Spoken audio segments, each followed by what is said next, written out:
snow is actually starting to almost build up and potentially even bury you guys in this little alcove.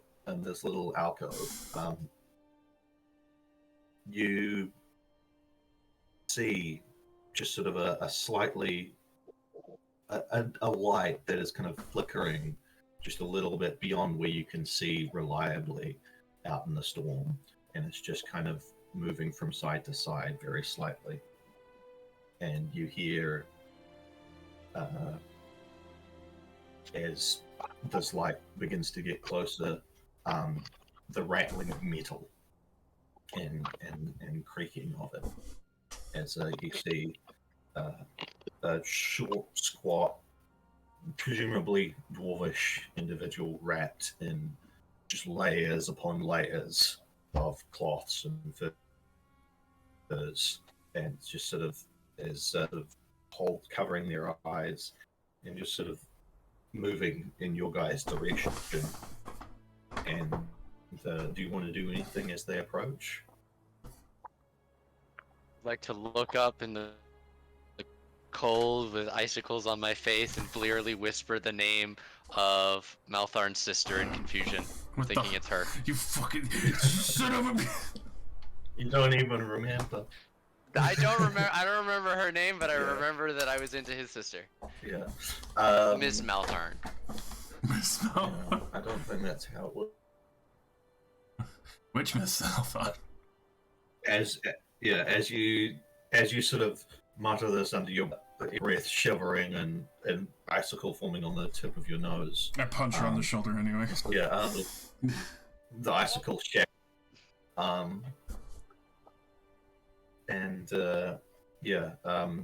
This individual sort of moves up and just sort of lifts up what look to be some very makeshift goggles, and sort of wipes a bit of the snow and sleet that has begun to accumulate on their little bandana face mask, their scarf, and they just sort of pull it down, and they're holding a covered oil lantern that is, even in the snow, stay alight because of the sturdy construction of it and the glass around it protecting the flame, but it is still swinging wildly in the wind. And she sort of looks to be like a maybe middle-aged, slightly older dwarvish woman, as she's sort of coming through, and it's just looking at all of you. You folk all right? You seem lost. This is not... Also, bear with me on the accent. It's going to take a second. No, you do. You folks seem lost. Are you all right? This is not exactly a tourist hotspot.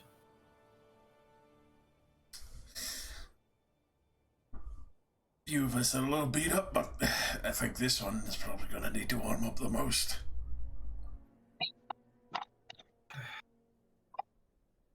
You sort of see her think for a moment, and she's clearly not used to or desiring of company. But she sort of looks over you guys and just sort of lets out a heavy sigh. All right, come along. You'll freeze to death out here. And she sort of turns around, puts up her mask and the goggles, and sort of just starts walking back off into the snow, and turns around, waiting for you to follow. Alright, come on, pick up your shit. Not turning down the Earth invitation. I will stagger after the pretty dwarf lady. Yeah. Just to reiterate, I'm deciding that Billy has a thing for dwarves. I think that's what's happened in the last session. Specifically female dwarves. Hey. heart wants what the heart wants. Yeah. I'm gonna see if I can do something about the fucking glare and y'all hear refocus. me?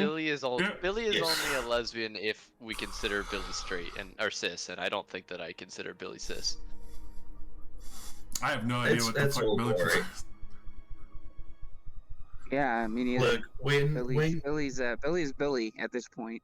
yeah, I don't Yeah. care. Please don't refer to me as anything but my name, or just don't refer to me at all. I think Billy. Well, is right now, a new Billy is gender that now. terrifying werewolf that Yeah. I don't want to eat my throat. I'm gonna eat you. You wouldn't be I wouldn't eat you. You wouldn't be tasty. You'd be stringy as hell. Would have gone for me first. Yeah, No, I don't you'd know. be I- poisonous. I've got Oh, no. a lot of time spent cooking things, so a lot of flavors have intruded into my body. But it's too lean. You're too skinny. Like it's stringy muscle and like no. I want some fat marbling. I want a good I was looking forward to this moose. I Yeah. wanted a big, thick haunch of moose. Got nothing But but yeah. If rotted you I tried see to fur. if eat it's that thing, too- it would have been like fucking dust jerky and just Right. Yeah. I Yeah. wanted a real. I wanted it like. that thing was Moose like is good. proper Moose mummified. is tasty. It's way muskier than venison. No. Oh yeah. It's got Oh, like a lot of flavor. Oh yeah, it's very very elaborate profile. It's like elk. Um, Hey. yeah. So we with those cloaks that we have that are that are really good level. Those are helping them for the Sorry, what's weather. this? The dwarf. I forgot Josh's character's name, Malthorn. and I don't have it in front of me because Maltharn and Shao both bought cloaks that help protect them against Cloaks the of elements.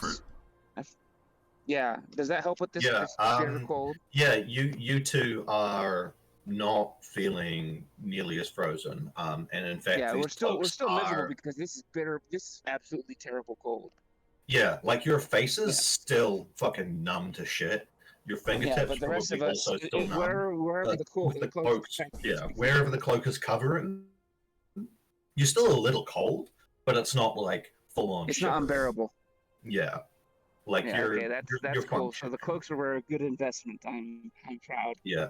Billy, however, assuming you guys are all following, I will need a Constitution saving throw.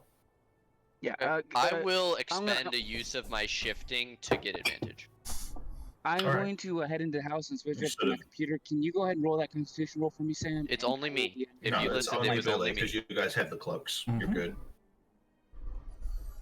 So yeah, Billy, you sort of 17. tense and sort of almost like push some fur out from inside your Mm. body to It all to warm stands you up on end.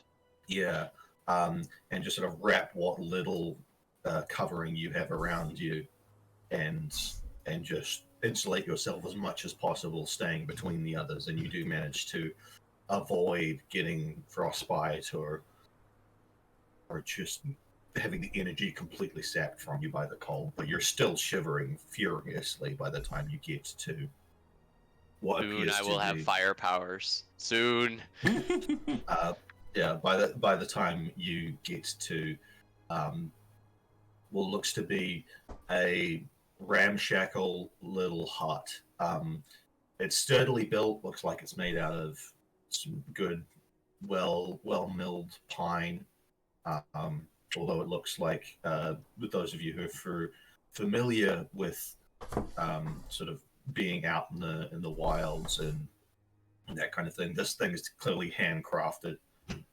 It's been like one or two people that have been working on this for a long time, rather than an industrial operation. And as the sort of dwarven woman sort of waves you guys to come closer, opens the door quickly and then just pushes you all through, and then follows you after, just to keep warmth within the home. And as you do so, you sort of track a bit of snow into the building, but she sort of reaches down and sort of picks it up and throws it out. Yeah, sort of lets out her hair, long, white, comes down to sort of about just a little bit below the shoulders, middle back-ish. And she's very pale, Looks like she's probably not seen sunlight in a while, especially with these storms. And there's just sort of like this pale blue tint to her almost. Like she's been, 5% frozen for a couple of years almost. She's clearly been living here for a while. And you sort of look around, this home is simple and small and rather bare. There looks to be it's really only 2 rooms. You can see looks like a door that probably goes to like a bedroom of some sort. And then there's just a combined kitchen and dining area, which is probably no larger than maybe 10, 15 feet by 10, 15 feet. And as you all sort of crowd into this small space, she sort of just looks at all of you and lets out another sigh. So what are you all doing here? Getting rid of creatures. I do not reply as I am chittering my teeth too loudly for any other sound to pass through. I don't speak because otherwise I'd chop my tongue off with my teeth. Oh my god. Okay. And you sort of, now momentarily as she snaps her fingers, a pre-prepared fire, it's been built up so that she can just light it whenever she wants. She snaps her fingers and a spark appears in it and it slowly crackles into life in a fireplace there. Warm yourself up. And it's very pleasantly warm. And there's a couple of just sort of nice scented fir or pine, just sort of bags of cloth that have been filled with the nice smelling needles that have just been left sort of on the mantelpiece of the fire to put a little bit of a nicer scent to the air.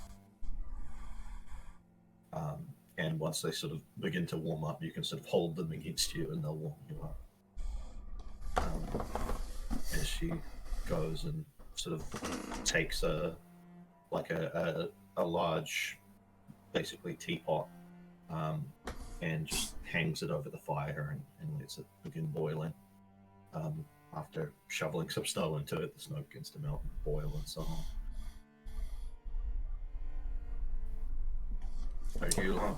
Do you have a death wish, or what's going on? Well, no, but the people that are looking for it, dude.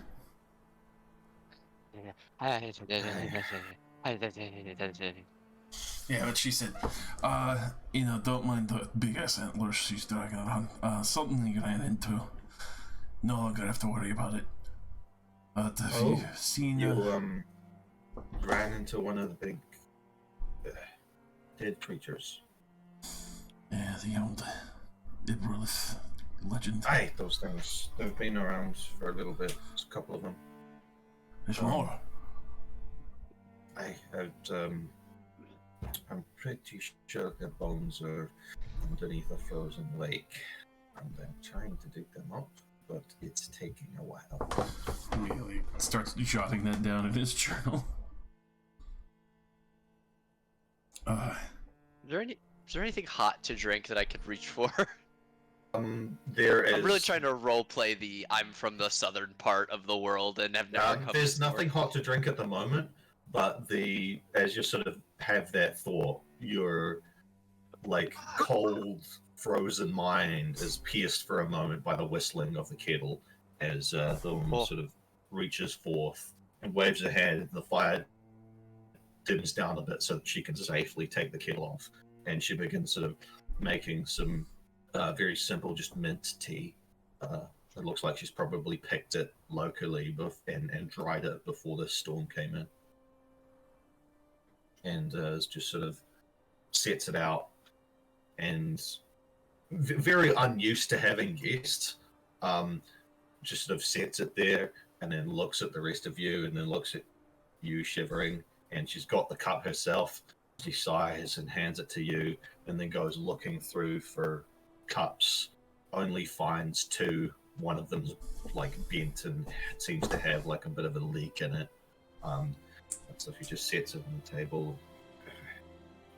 By the time she is finished pulling these two cups out, I have poured her the tea into my own mess cup, which is metal and will transmute the heat faster for survival reasons, and I have put the mug back on the table next to the other two. All right. And I just nod. Thank. She takes out like a couple of small bowls, and puts them there. I'm sorry, I don't have guests often. Not your fault. Damn. No, So what are you looking for?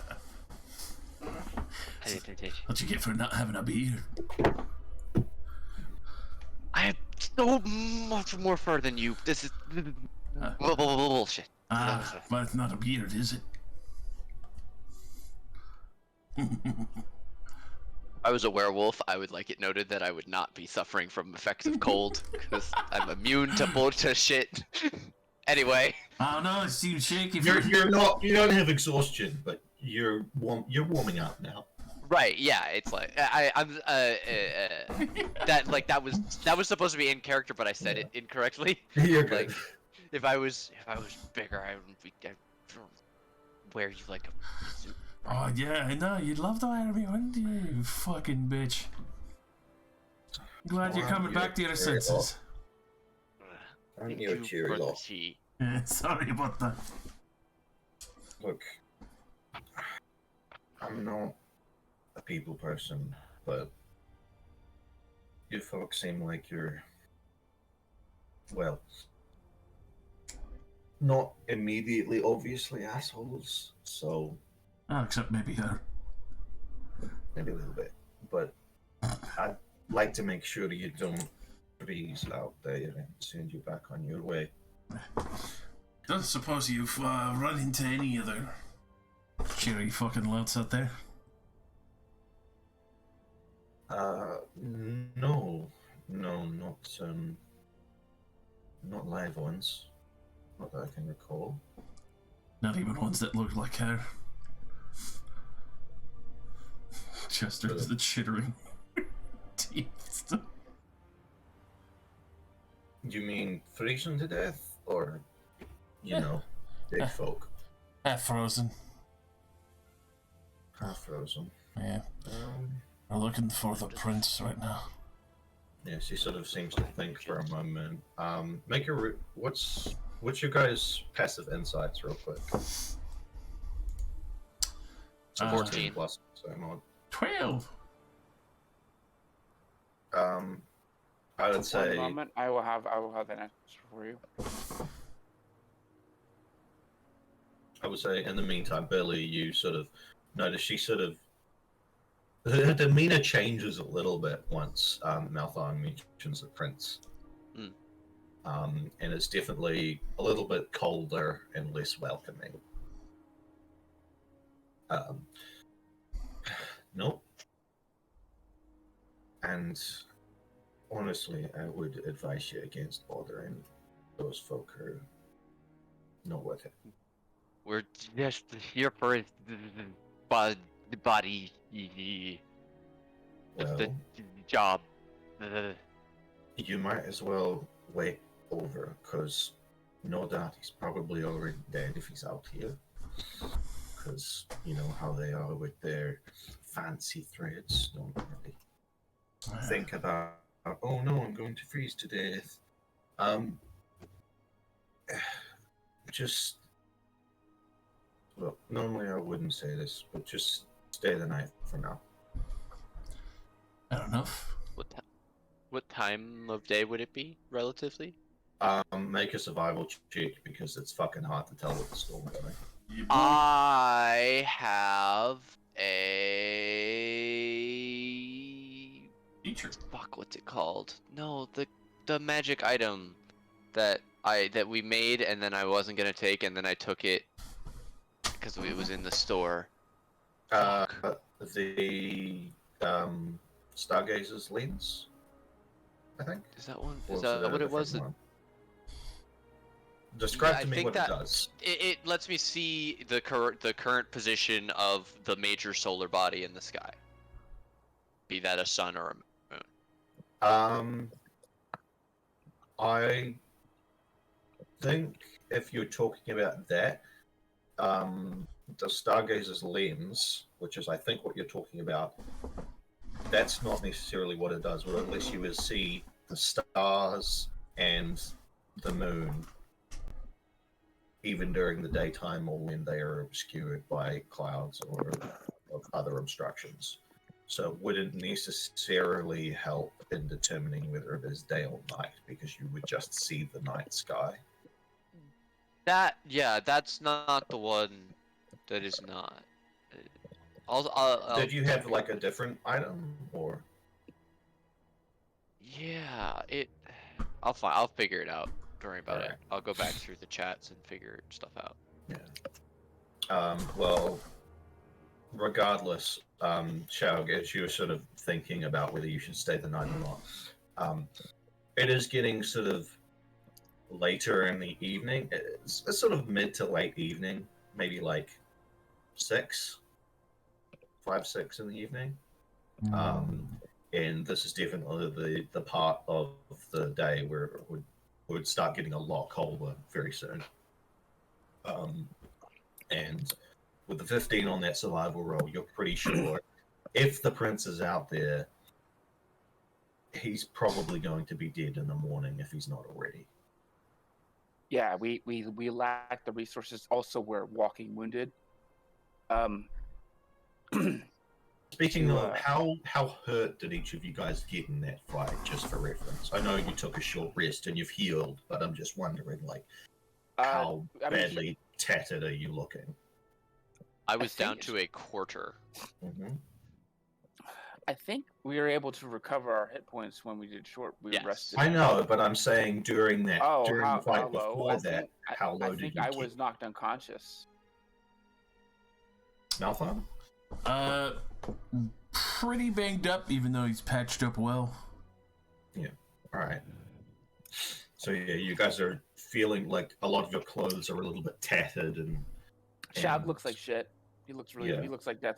He looks like death frozen over. But he's very hardy, because he a former slave that's been treated like shit for most of his life. Yeah, you're used to this kind of shit. Not necessarily freezing to death, but adverse conditions certainly. Mm-hmm. Being utterly miserable after violence. Yeah. Yeah, certainly. But yeah, you guys are definitely warming up in this home. What was the person's name? Did they introduce themselves? They have not introduced themselves. Well, It's clear that this person. Make an insight check if you want.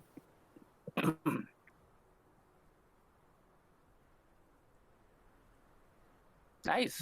It's clear that this person not only hasn't had guests in a very long time, but when they speak, they almost seem to need to think for a moment. Like they haven't talked to anyone It's in been a while probably since a they've year used or the more. words. Yeah. Like it's probably been a year or more since they've spoken to anyone. They've been out here alone for a very, very long time. Shao can relate to this because he has spent time just by himself or with just animals, and unable to speak. And he would force himself to talk so he didn't lose his words. But at one point, he did spend a time where he didn't speak to anybody for months, almost a year. And when he did get back to civilization, he was having trouble remembering how to speak to people, and it was very awkward. So he looks to the person. It's like looks around. It's like we sincerely appreciate you inviting us to take shelter in this secure location, and we have provisions that perhaps you would enjoy with us. I feel like I've gotten better and better at preparing meals and using these provisions to great effect, and I feel it would be a slightly fair recompense, but not nearly enough in my opinion, especially after the bullshit we've just been through. but I That would be feel appreciated. it would be a welcome exchange for the safe harbor, if that's okay. And he looks to everyone else. Do you want to just make a? She definitely sort of softens after that, but you just want to make a charisma or persuasion check just to see how, warm and gentle that comes across. Oh wait, one second. Let's check one more thing. Da, da, da, da.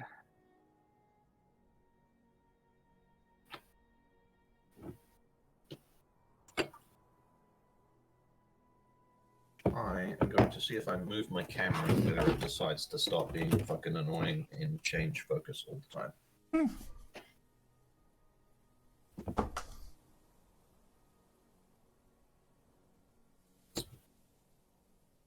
Flick a little snowflake off of Billy. I would imagine I am all melted now, and I'm just a Yeah, it's largely empty melted. puddle of You're actually wet kind of hair. Yeah, you're actually there's a moment where you're actually colder than you were when you entered because Yep. you're kind of soaked, but you are starting to dry off at this point. Yeah, the water is starting to evaporate. You're starting to mist around a little bit. Yeah. One sec. I'm looking at one more thing. Apologies, it's been a little bit since we played. You're good. Where's my character sheet? Indeed, there it is. I'm trying to remember if having a chef gives me a bonus to one thing, or if that's actually tied to a different feat. I think it's probably a different feat. I think that's the hospitality feat from the halfling Rachel for Eberron. Anyways, yeah, he so yeah, it's just a straight up persuasion. Yeah. Hey, not bad. 16. All right. So she does seem to soften a bit. Sort of looking at you, and there's kind of a connection you make there as two folk who are not used to or often even comfortable in civilized places. Yeah, And you can, as you're sort of thinking and looking around, you sort of feel a connection with her, and that everything in here is probably made by her hand. Yeah, it's stuff that she's maintained, or she's made herself, and she's probably all gotten it from the land and the areas around, rather than going into civilization and purchasing it. And you also noticed, she's not carrying a coin purse or anything. It's clear that she's just out here. She's just living. And she sort of gives a nod. I can't remember. Did I give my bear to comfort bear to somebody else? I think I gave my comfort bear to that troll. My brother. Damn it. That's appreciated.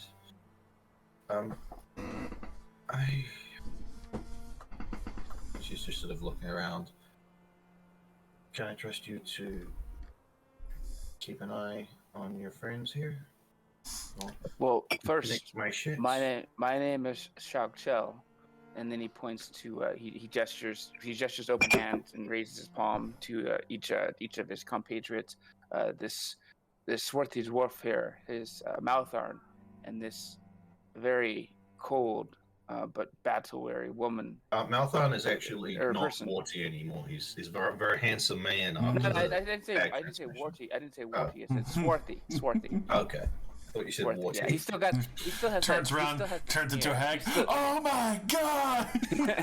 Oh my god! No, he may be more handsome now, but he still has that pirate grimace sometimes. Yeah. And then he also gestures to Billy. It's like, and this is our compatriot Billy. They're recovering from some rough fight we just had. Probably a bit more than we did. I smile. My teeth are just a little bit longer than they should be, probably. My grandma. What a blind smile you have. And it's just like, there's sort of a moment of like she notices it, but she doesn't seem to react in any significant way. She's just like, okay, kind of a look. And I will take responsibility for them. I promise that they may be rough and tumble, but they also respect people that give them proper respect, which you have done in spades just by inviting us here. Yeah. So, I never dreaming of just stealing let us from know. another dwarf. Yeah, It's just a- let us know it- where you. Sorry, go ahead. I'll always You- respect someone with a warm fire. Mm-hmm. Just let us know where you'd like us to sit, so we don't disturb your home, because this is a very comfortable-looking place. I've only got the one chair that isn't wobbly.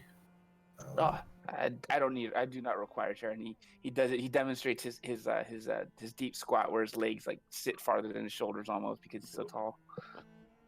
But yeah, I mean the floor. He's staunching, bro. I need to go get a couple of things from the cellar, if you don't mind. You need a hand with them? No, I'm fine, thank you. And she's Insight, just as she's almost like a little going. sister. Yeah. Just watching. Nothing. I don't suspect anything, but Billy would be watching carefully. So may I roll Yeah. insight? I mean, Because yeah, Billy's nervous, like or not. Going nervous, down to cautious. Yeah, it's She's- just like a lifetime of.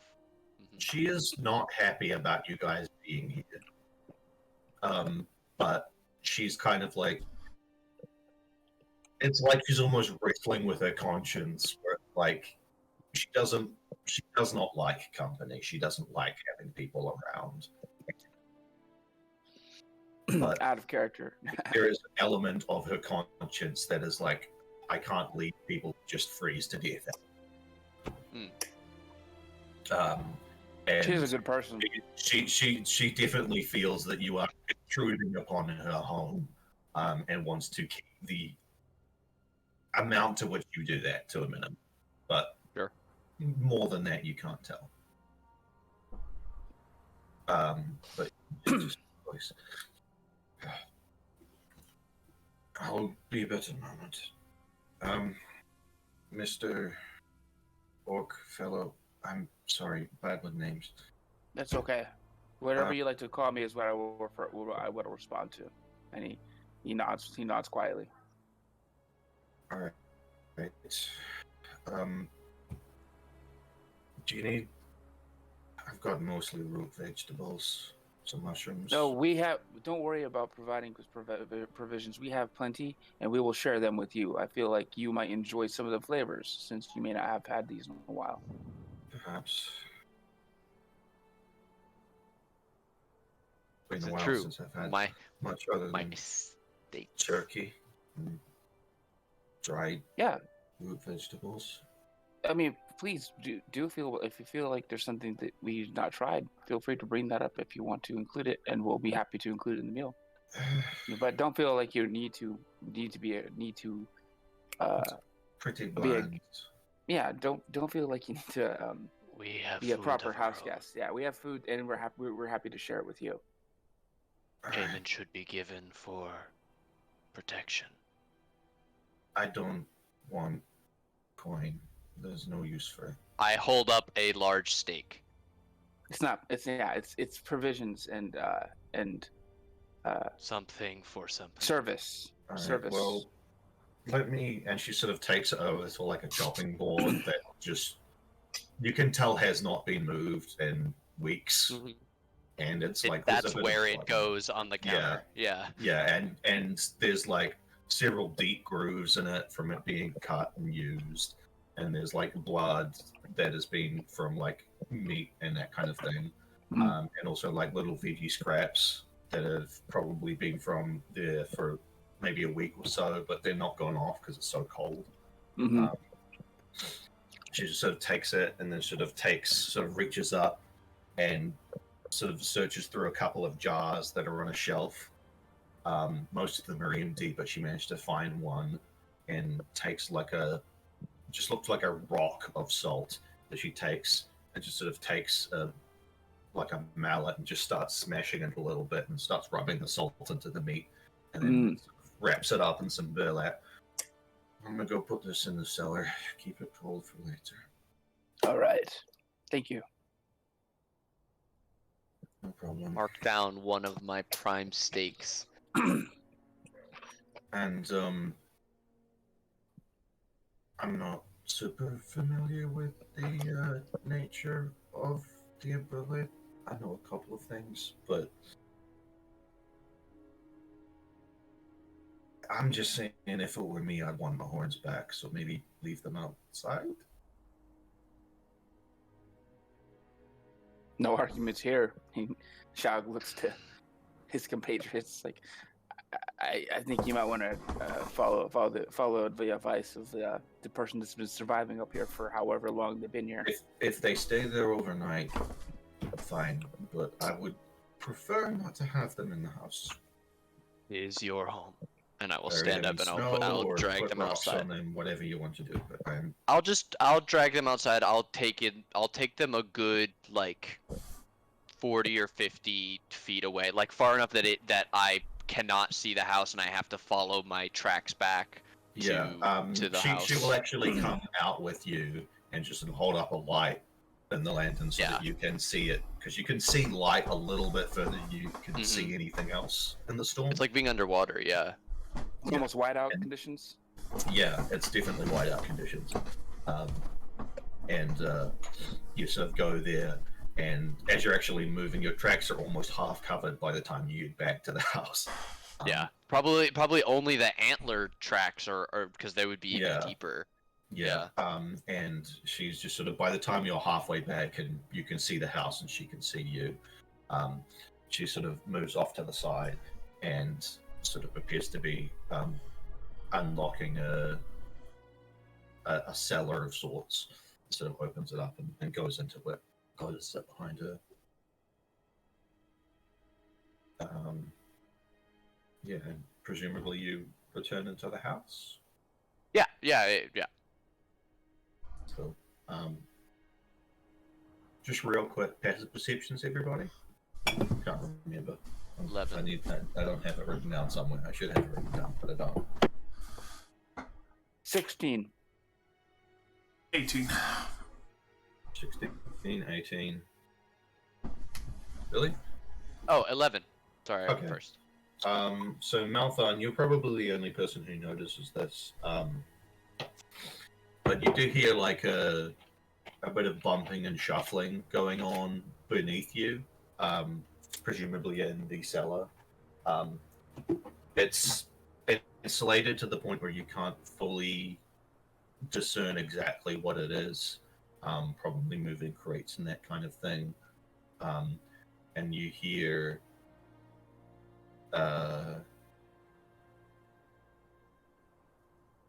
I'm gonna say kind of like a squeaking and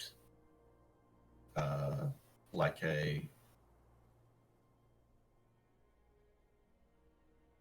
something has been scraped across stone. And but beyond that, it's hard to tell with the loud storm outside, and you're hearing it through a floor, which is, it's wooden, but on top of that is below that is like insulation of stone and shit. So it's hard to discern exactly what the sound is because it's largely muffled. But after maybe a couple of minutes,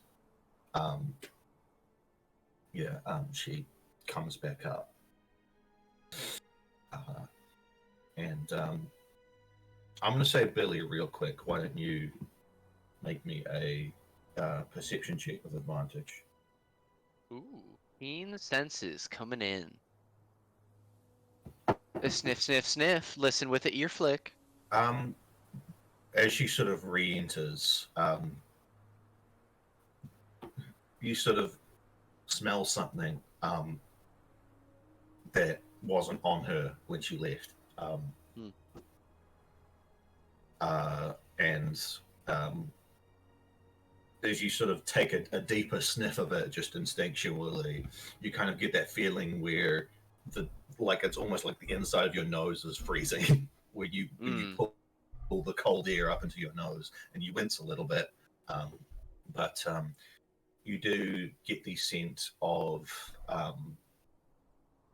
wolfsbane, which you're obviously familiar with. Sure, super. Yeah, and also kind of like a musky fur smell. But you're not sure whether that was on her because, she's probably been wearing the furs that she's been wearing for months, if not years. Does it smell like dead thing or like warm animal? Kind of like warm animal. Okay.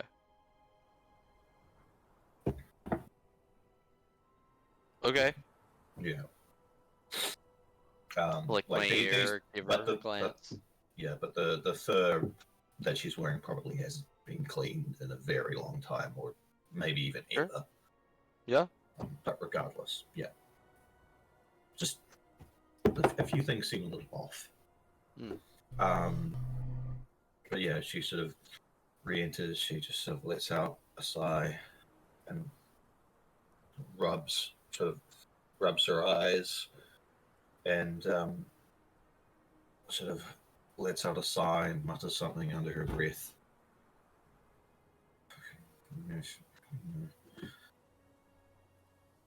Right.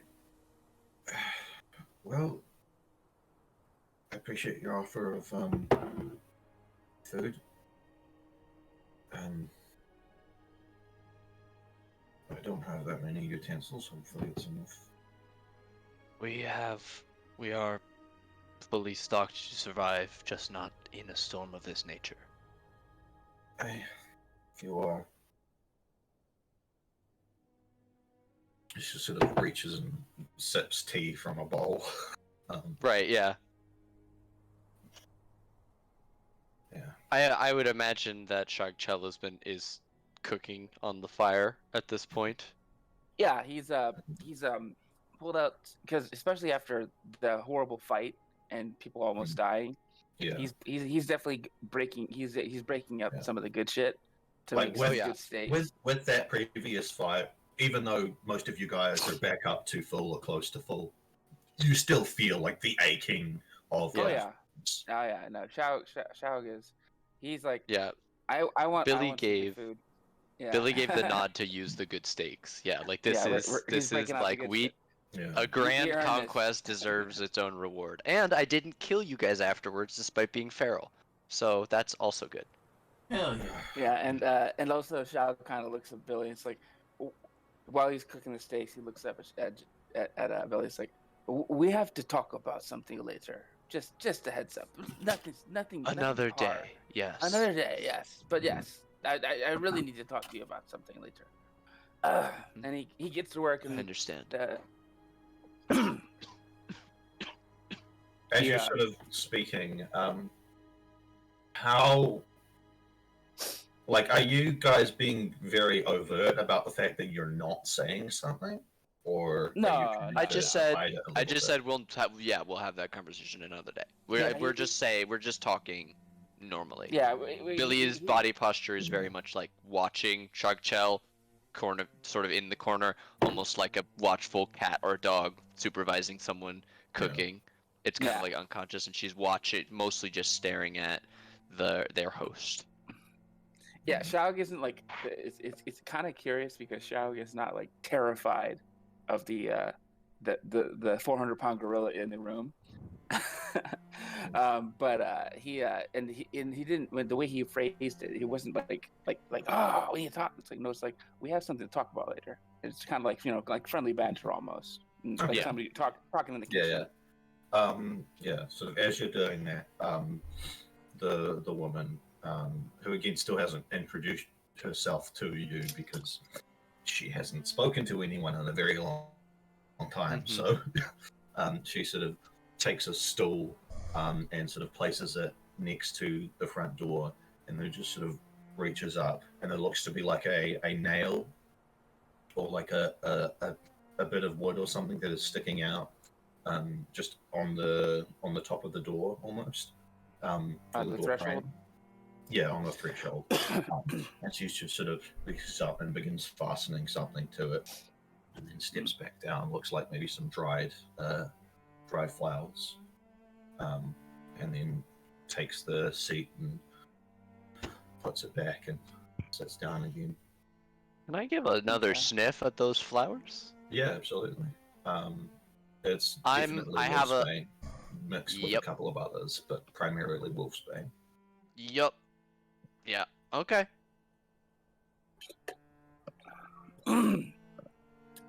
Shaug is going to, since the host is who he's trying to, show appeasement to. He does look to her first. Like, how would you like your steak cooked? Do you have a preference? Gosh, Are you a fan of it being as raw as possible? Do you like to have a little bit of sear in it? I wouldn't know. It's been a very long time since I've had meat that wasn't just Raw. jerky. I will. Salt and pepper heavily on both sides. Grill for 4 minutes. Flip twice. Yeah, I recommend we Yeah, take it I how mean, Billy takes it. that They have works. they have a very good palate for how they want their meat, and it's probably some of the best way to enjoy it. Well, so long as it's not going to make me sick and It it's won't gonna make you feed sick. me, No. I No. could Well not give cooked. less of a shit. Cool. So, yeah, Shaug then, since Shaug is making it Billy style, which is a good medium, a little rarer on the medium rare scale, Mhm. just to make sure the host is not unappetized by it being bloody. He does make it a little bit less rare, but he does do a nice good sear on the meat to give it some crusting, and but it's still got a pinkish and a little bit red towards the thicker part. And then he serves that up, and then he brings it over, and I guess he does take some of the tubers that they provided, but he seasons them, and he makes Put 'em in the pan. Yeah. yeah, he used the meats, juices, and the butter that they have to season the vegetables and pan sear those too, and serves them up together, and then presents Lee with the plate. There you go. It's just sort of as you're cooking, she's just sort of she's definitely keeping a close eye on you guys. It's definitely not fully relaxed. Mhm. But as you sort of present her with some food, she sort of takes a look over it and sort of pokes around it and almost seems to be like investigating it with a fork. A couple of the tangs are pretty badly bent, but it still functions as a fork. Shaug Chell gives her his utensils, like the utensils he would use to eat, which are in pretty good shape. It's stuff he's carved himself. It's a wooden fork, and he gives her a nice sharp knife. I'm cool, thank you. And she sort of tastes it a little bit, but is definitely like not taking her eyes off you guys. Yeah. Yeah. And her eyes sort of widen for a moment. Oh. Shaug smiles and then quietly goes back to the That grill is- to start making that is everybody else's food. That is very good, thank you. You're welcome. And he starts working on I guess he works on Billy's next because Billy definitely took a lot of hits. And also as thanks for not ripping at his throat. And then he would make mouth irons and then his steak last. To be said for that last steak. That last steak is always the best one. Okay. So No, Billy wants to go back. the chef. That's the chef's delight. That's the whole thing. Is after everything you've had all the practice, you make yours, and it's perfect. Well, thank you. Can I ask why you're bothering rescuing one of them hoity-toity folks from out here?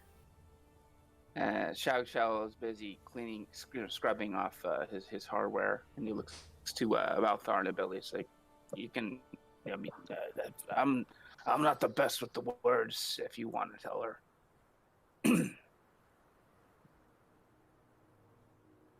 I look at Maltharn.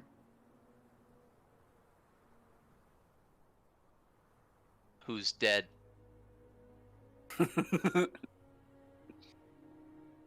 Josh! Oh, don't worry. Focusing on certain matters and trying to make sure I get down all the notes on the Ibruth here. I'm more curious of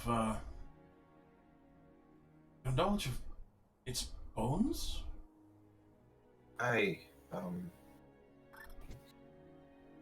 not rightly sure, but I dabble in a little bit of magic. Specific to land, and my guess, because from what I can tell, they just kind of keep coming back. They keep coming back from their bones, and from what I recall from the old tales, the creatures are, I think, again, bit iffy, but from what I recall, they're supposedly the spirits of abandoned animals that froze to death.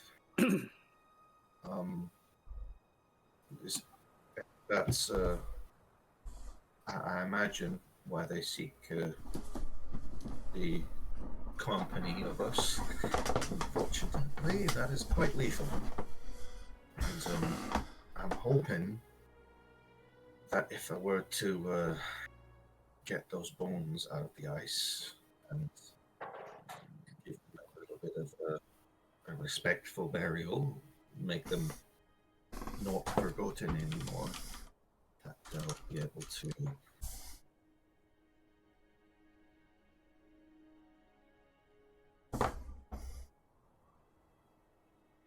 but that's just a guess. So, Chow kind of comes up. He's scrubbing out his pan with a little bit of salt. He's looking over.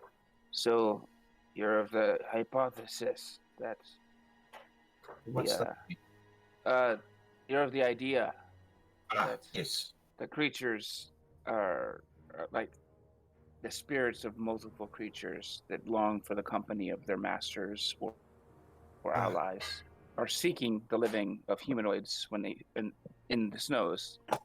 But Something because like that. and so it's basically like a land curse for these creatures.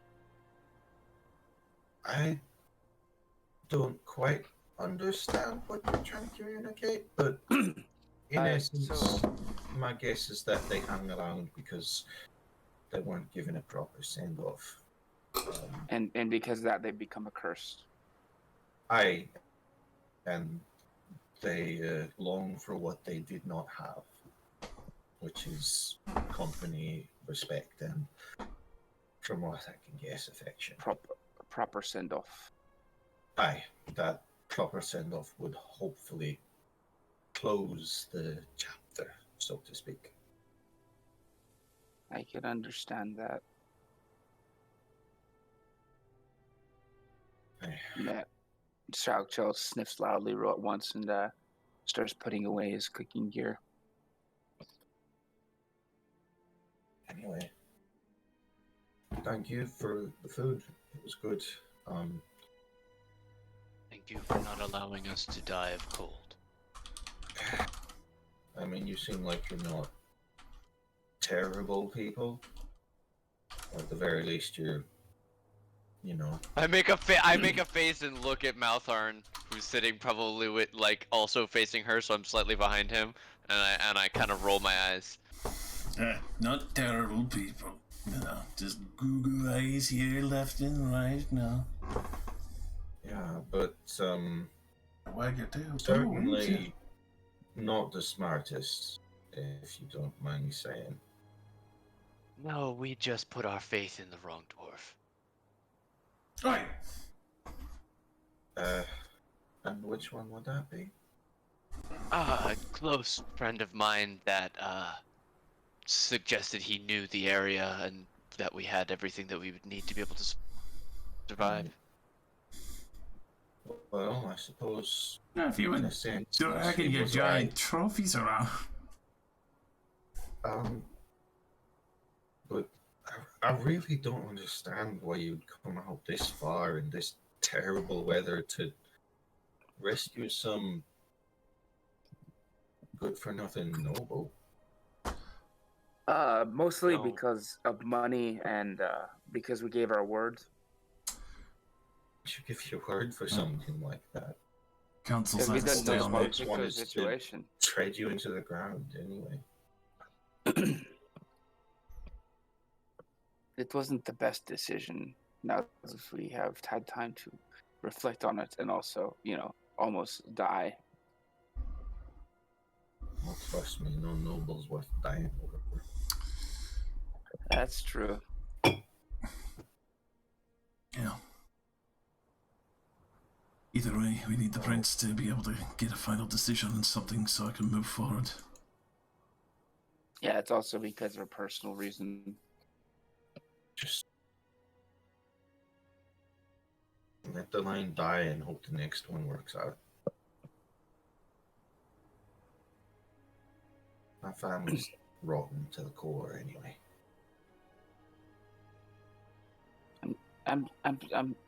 I've only been here for a few days, and I'm very much agreeing with that sentiment. Just to reiterate, Maltharn, your homeland sucks. Like, it sucks the taint. Not always. No, I'm just making a big brush stroke with the paintbrush there. But for the most part, like, a lot of the people, they're just terrible people. And it seems like situations, especially considering all these poor animals that are potentially causing a problem, they're suffering. They're definitely not happy with the situation that is making them whatever they're become.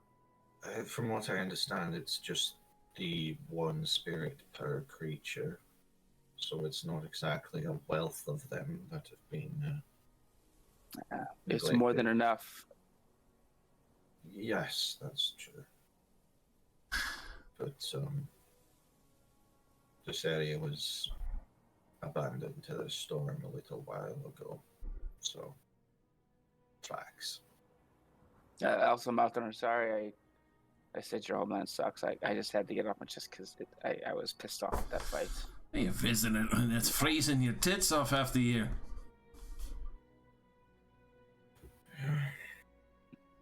Well,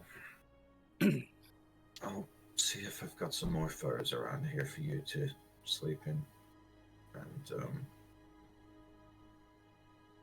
please do not go throwing your lives away for some silly noble, no matter how much shiny bullshit they promise you. I get the feeling somebody spurned you, lass.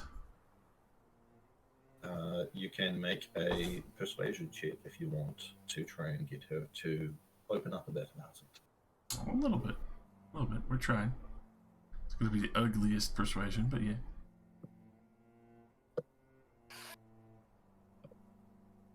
Look, boy. I've said enough.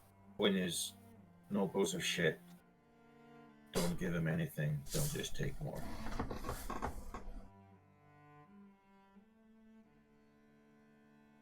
You look like a field-worn family, so you should know that. I am not one to argue with a host.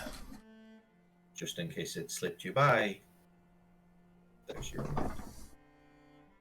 And yeah, I mean, even without an inside check, it's clear that she is not fond of nobles and has probably had a bad personal experience with them. Right. But as to what specific experience, no idea. Anyway, as she goes into her room and sort of starts taking out some furs and stuff, are any of you guys sort of like peeking into her room as she's looking through it, or? I mean, Shaug isn't being nosy, but if his peripheral vision or the doorway opens up to where he can actually see inside just by looking over while he's cleaning up, then he'll take notice. But he's not gonna be like looking in, All trying right, to so see this passive. shit. But I will. Yeah, passive 16. And Malthon, sorry, yours is what, 18? Did you say? Yeah, I'm 100% getting a full gopping in All there. right, you can make a check then.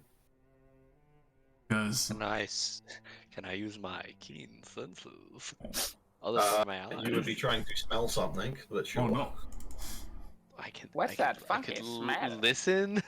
I don't know. You could, Sure. but you wouldn't be, seeing anything per se. Right. I'm not. Yes. I give a. Yeah.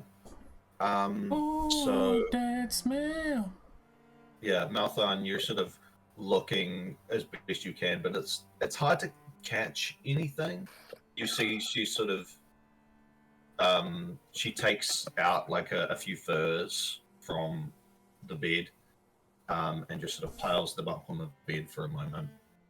And you do see through the crack in the door that she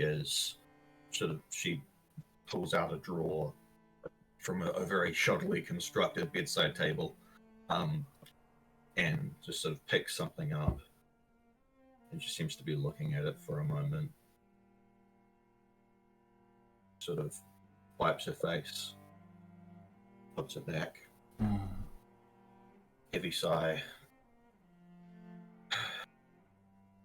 and then goes back, sort of picks up the big bundle of furs.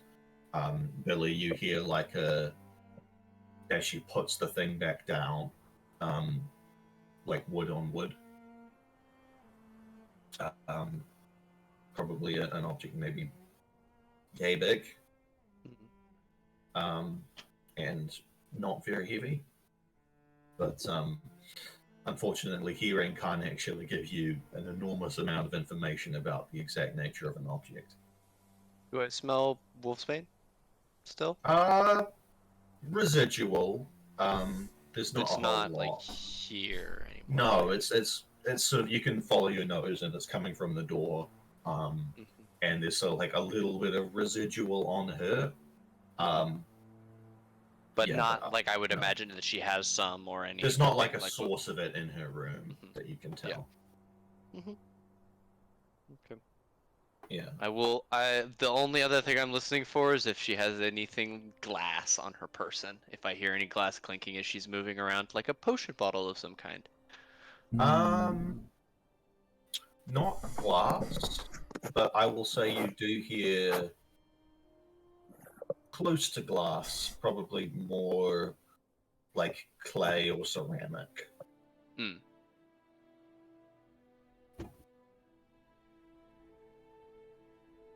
But yeah, actual glass, no. It's a slight differentiation. But yeah, she exits the room and sort of just dumps a pile of furs on the floor. I'm sorry, my nose is doing the almost sneezing thing. Oh, good. Listen, powerful. And she just dumps the pile of furs on the floor. Sort yourselves out, I suppose. Don't go into my room, please. All right then. And, Can I assume there is plenty of wood inside to stock the fire. there is a bit. It'll probably be enough to keep the fire going for the night. But okay. In the morning, you definitely need to get some more if you wanted to keep it going. I would assume in this sort of situation, she mentioned that she had a storeroom. That we would need to keep the fire going. Yeah, I would imagine that she has more sources of wood, being this kind of person close by. Yeah, and that she purposely brought in. Yeah, she purposely brought in this amount of wood. I don't think it's a presumption to say that I would keep the fire going all night. I'll just wake up every couple hours to throw another log on. I will say Billy will kind of chun the setup that she made and will curl up by the fire. Yeah. You can like this place is actually, as you sort of sniffing, you can smell like pine needles. and you don't see any, but it's close. It's stronger next to the walls. And what you do realize is the walls are actually probably stuffed with pine needles to insulate the place. So this place is probably going to remain warm at least until the until the sun starts rising, even if you don't stock the fire. Okay. Then I'll let it get pretty low. I will probably. Yeah. So long as you like build it up before you go to sleep, the remaining embers should keep you warm until. Okay, so that's all I'm worried about. Then that's exactly what I'll do, and I'll sleep. You're not going to freeze to death in here. Not. Absolutely. Punches a hole. I would imagine I'm still just a little damp, so gotta get that out. And it's like it's that cold to your bones that you get when you're cold. You like lay out your clothes flat next to the fire so that they're dry. Yeah. Like good wet dog smell. Refreshing. Hey, Malthorn, just so you know, you fixed the only reservation I had about actually eating you. So, cool it. I mean, I don't have to worry about cooling it at all. Everyone almost froze over to death. Didn't we? Yeah. There's So a as you guys cheeky are ass sort smile. Yeah, we have our little banter. I assume she's like off. Yeah, she's just sort of making sure everything's sorted, and then goes into her room. And you hear sort of like a latch just fall on her side of the door. Fair. I would like to establish that Atika is here but not here, and that we have enough people to do a 4-watch system for the night. I don't if you would like us to roll, we can. I'm just saying Billy would establish that. Yeah. Sure. Why don't each of you just make a perception check? Okay. And let me know before you do what order we're working in. If it's all the same, Just say I would like to go last. All right. Shao offers to take the watch at night because he's got super dark vision and can see 90 feet without light.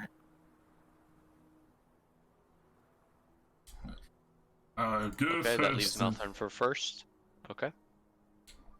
Oh no, I get to go first and stay the fuck asleep all night. What a terrible thing. Right. So Malthorn, you don't notice a whole lot going on. The howling of the wind outside. The snow is starting to build up on the windowsills. But beyond that, not a whole lot going on. The snoring of your compatriots. Yeah, you got pretty badly hurt in the fight, right? Yeah, he got fucked up real bad. So you're aching a bit.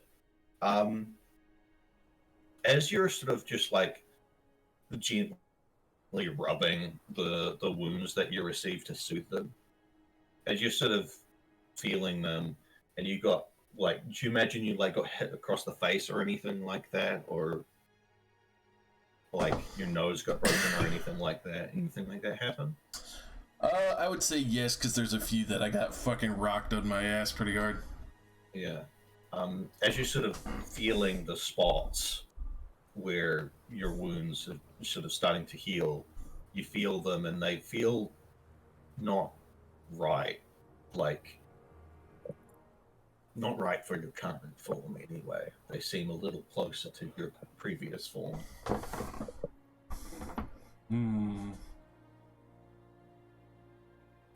Worried about that. Yeah, but other than that, your watch goes without issue. Shog, if you want to take a watch.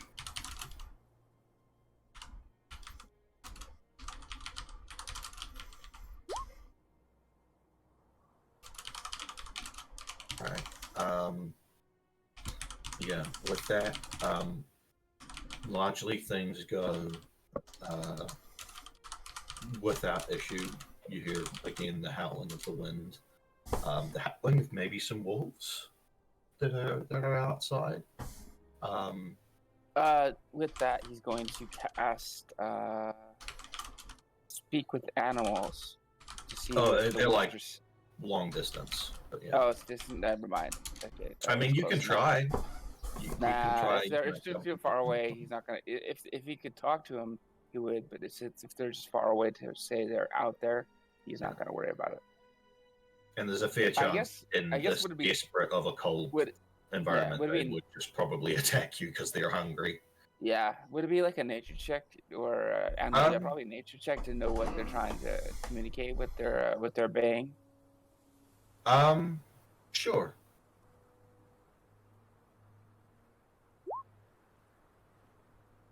Yeah. Maybe maybe they've lost one of their pack in the storm or something.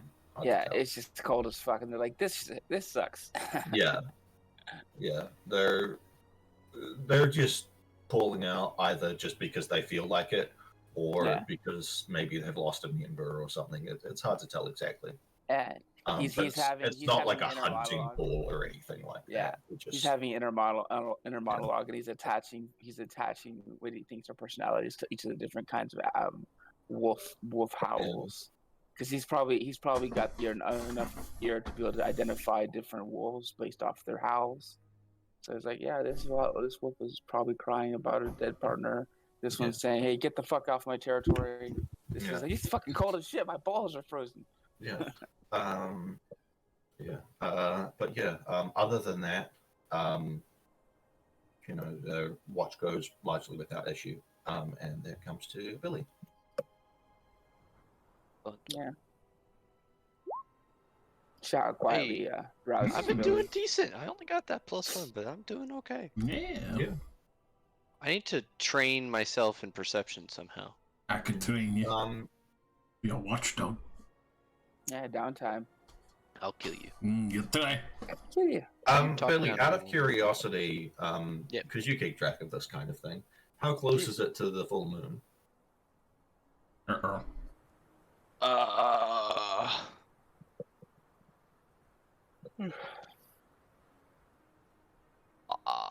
Not close. More than a week away. Okay. I realized I did not continue after I did not keep last game, but we have not progressed a day since last game, so we're still on the 18th.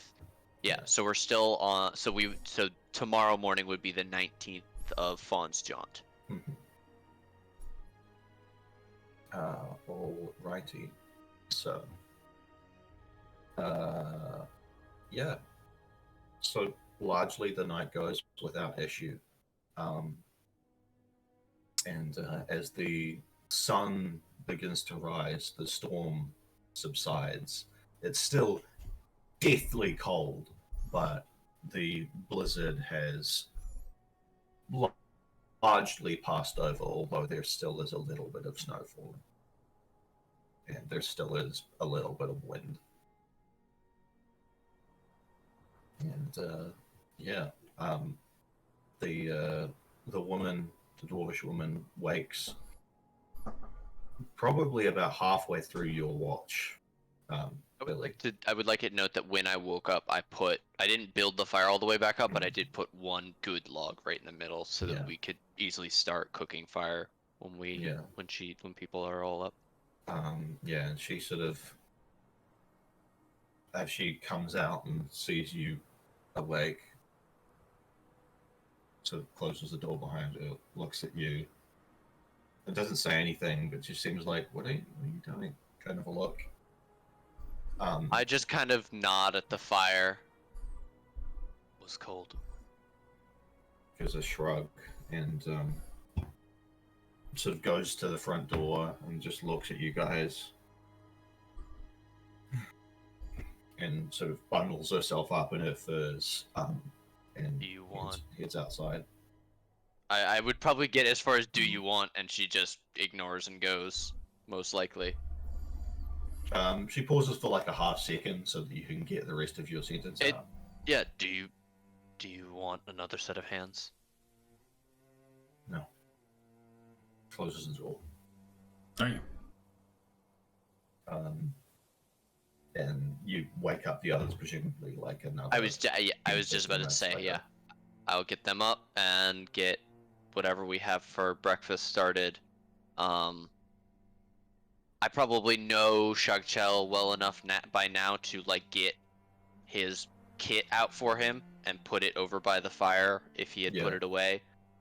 So that when I wake him up, we can get started right away. You can He likes to you do can that shift pre-prepare it. Right. Yeah. You don't necessarily do any of the cooking, but you just kind of set stuff out so it's easy to access. Yeah. Easily enough. A small thing I could do for a person that has helped me not die. Alrighty. The woman is no longer there when the other two of you awake. Where'd the last go? Out. I just shrugged. Hope it's not too far.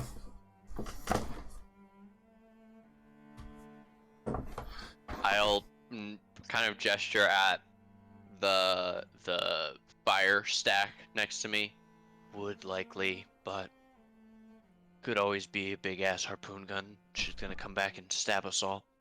Oh my god. It's a big ass harpoon. I don't think she would. I trust in dwarven hospitality. Unless she planned on I just eating us shrugged. all. I give a quick, like I flick my ear up. I can't imagine I would hear her crunching through the snow, but if I don't hear the door literally opening, I would say, I did smell wolf's bane last night. Yeah, no, she's Nothing not immediately outside the door. Okay, yeah. Then I say that. What I just said. Smell wolf's bane. More than likely, she suspected, took it into her room. We should be going sooner rather than later.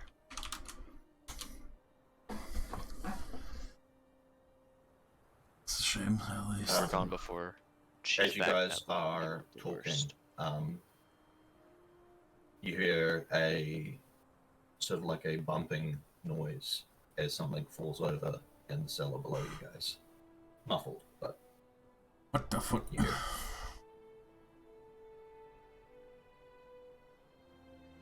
And just when things were getting easy. If they were, you'd be bored in life, wouldn't you? I shrug and I look kind of longingly at the bacon that I just laid out, and I say, "Well, she told us not to go in. Is the cellar through what she called her room, or are they No. separate doors?"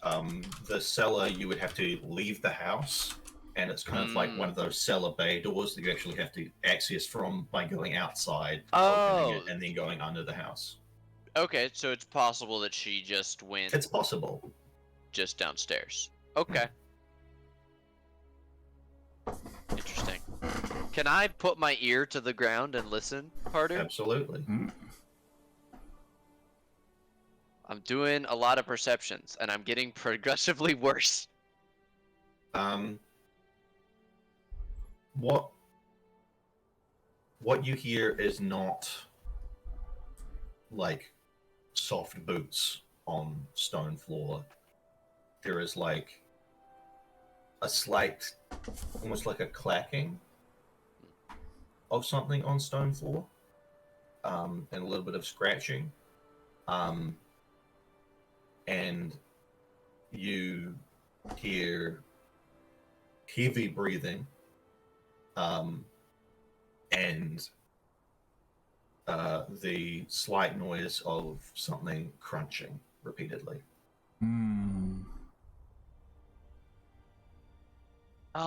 So sounds like something's eating down there.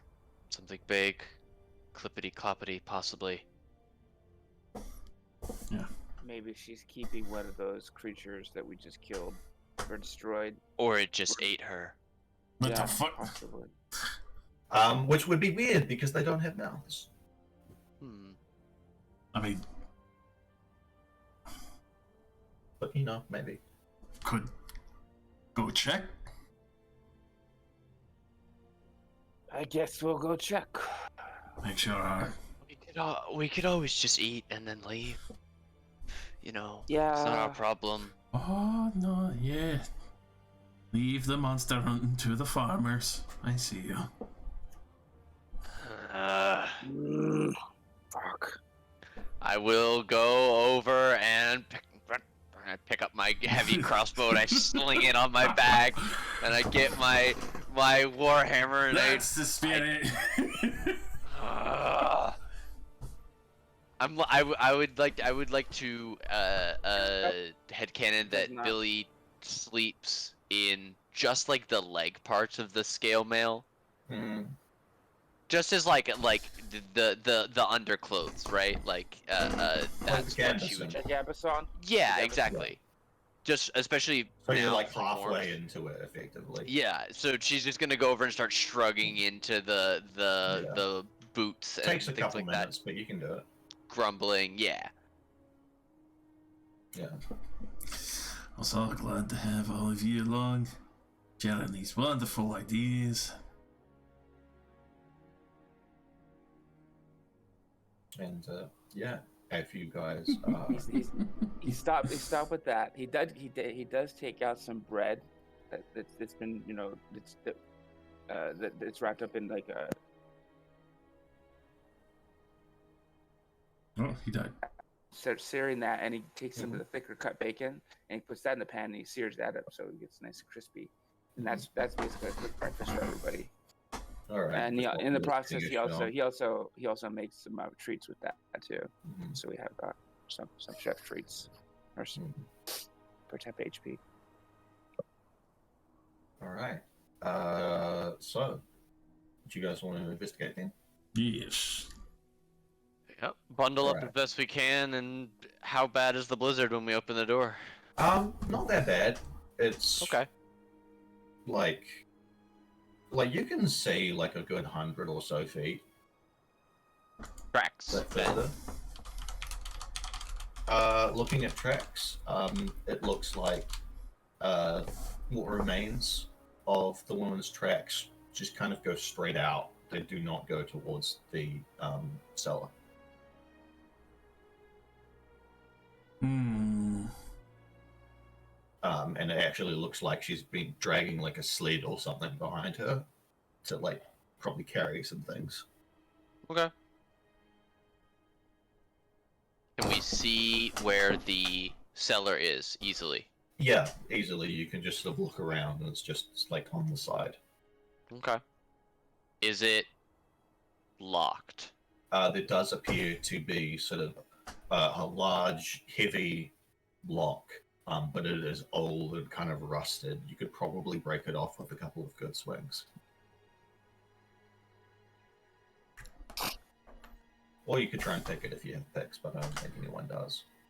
I have thieves' tools and proficiency. All right. I like it. Good shit. So I will move over, give another glance. The tracks go away and away and away, and we don't see any sign of return. Yeah, And I not will kneel down and immediately, anyway. Yeah. Right, I will kneel down and try a quick. Hell yes! All right, 19 plus damn. 5. You definitely get like a little bit of freeze burn by touching this fucking freezing cold metal lock, but you do manage to pick it, and it does manage to open, although it's a little bit warped from the extreme cold. You can sort of push the lock off, and open like the big bay doors to the cellar. Look at you. Actually have a bit of subtlety. Yeah, and as you sort of open it, there's definitely like a musky smell that hits you. That sort of comes up from below.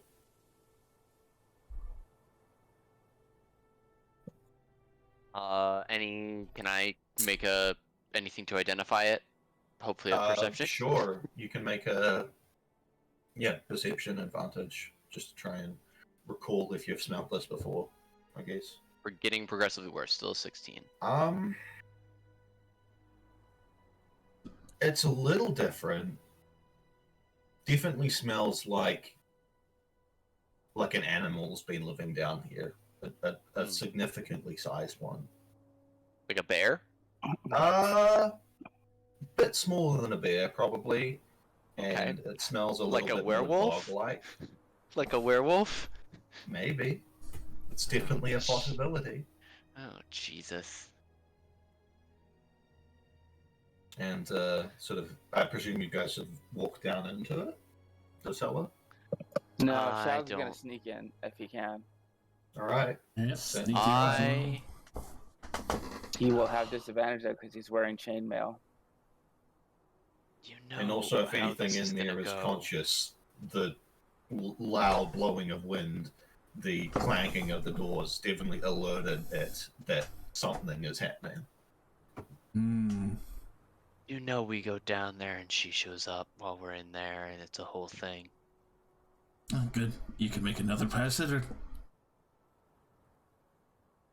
I'm getting less and less interest. That's a familiar smell. Oh, don't want to date your work. I just glower and I was going to ask one of you to stay up here and keep an eye. Can we get a ticket to stay up here and keep an eye? I'm gonna say Atika's just suspense of disbelief, not here for now. Yeah. That's okay. I'll keep No, watch. It just makes yeah, things no, easier. Shag looks to Althar like, you're a bit better on the actual melee combat than I am. I will keep Overwatch, and if you need me to come down and start shooting things with arrows, I think that might be the better course of action. Either way. So the other two of you head down? Yep. All right. And I will be right back. Are you trying to be quiet at all, or are you just kind of walking No. in there cautiously? I will try to be quiet. Cautiously. Yeah. Yeah. If he's trying to be quiet, I will also make the attempt. All right, sure. But Stealth. 11 is Yeah, barely better than the average. clanking of metal, especially down these rough-hewn stone steps, is definitely Better than you. not quiet. And as you guys are sort of clanking down these stone steps, these rough-hewn stone steps, you're looking around. This stuff is definitely like this place has been carved out by one person with a pick over years. And as you're looking, there's like a couple of like homemade crates that still like have bark on some of them. And there's like a couple of like again homemade barrels that have been like sealed with wax and sap. And as you're sort of looking, you see in the back of this rather small room, it's maybe 10 by 15 feet, same as the house above, minus the bedroom, of course. There's sort of like a few crates and shit that have been knocked over, and you hear sort of like crunching and shuffling, and that is behind the pile of crates that appear to have been knocked over. Does the space look as if it has been set up for something to live here? It looks like the rear of it has been.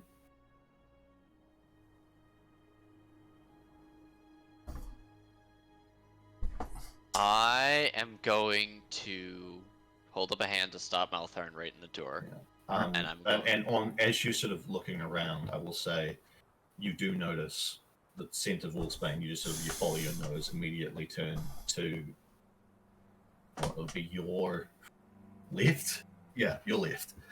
Sorry, confusing. But it's your left, and you see there's like a rudimentary herbalism kit that's there, and there's a couple of vials of like some wolfsbane extract looking stuff. It and looks there's a very couple of other similar. ingredients. It looks similar, yeah, but Yeah. less professional. Okay.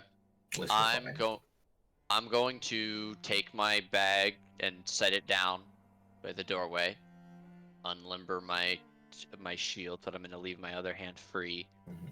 and I'm gonna dig in my bag and pull out 2 potions. I'm gonna hand one to Maltharn and clip the other one onto my quick belt, and I'm going to explain, Maltharn. This is a potion that I make. When I take it, it helps me to control myself. Alright then. I have a distinct fear, and I gesture towards the wolfsbane, which you've seen enough me As you're handling sort it to of hearing recognize it. the crunching and heavy breathing behind the pile of crates. Yeah, I'm just trying to be very quiet. And I say, I think there's something in here that's not dissimilar to me. I would like to not kill it. Do my best. You go right, I'm gonna go left, circle around the room. So you guys approach. Slowly. Unless Malthorn had any other things to add, yeah. All right. It's kind of in a corner, and as you sort of you start poking your head around, you see sort of the tail end of this creature, very large-looking wolven creature, but with slightly misshapen proportions. Definitely a werewolf, and it is crunching down on. As you look, you can smell definitely a rabbit carcass.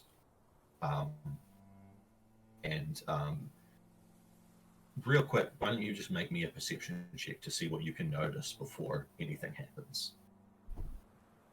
20, dirty. All right.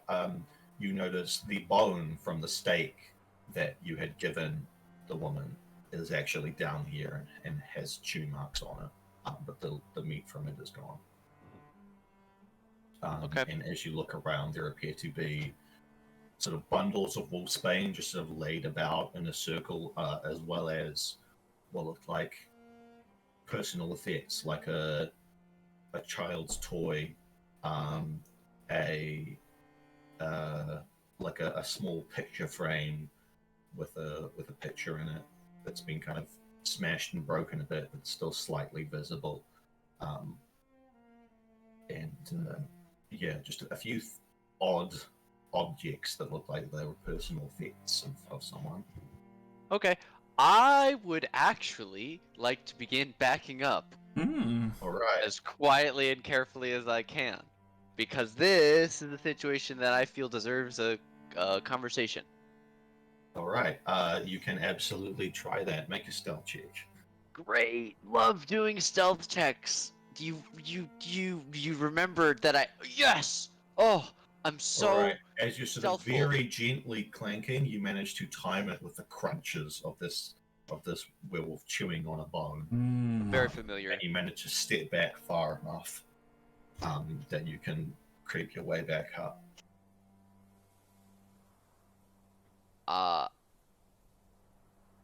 Yeah, As you do that, you sort of get your way back up to the stairs. The rest of you, I'm sorry, Malthon also gets there, I assume. Is that the case, Malthon, or are you staying and looking? I was... tried to signal you, but that's up to you. Alright, if you tried to signal me, yes, I would. I put it in chat. I don't know.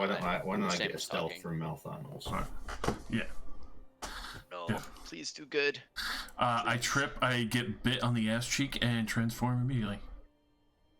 Let's see. I'm gonna laugh if it's a nat one and that's happening. Never mind. I'm gone. Oh, thank All God. right, you Oh, managed to my sneak goodness. backwards very carefully.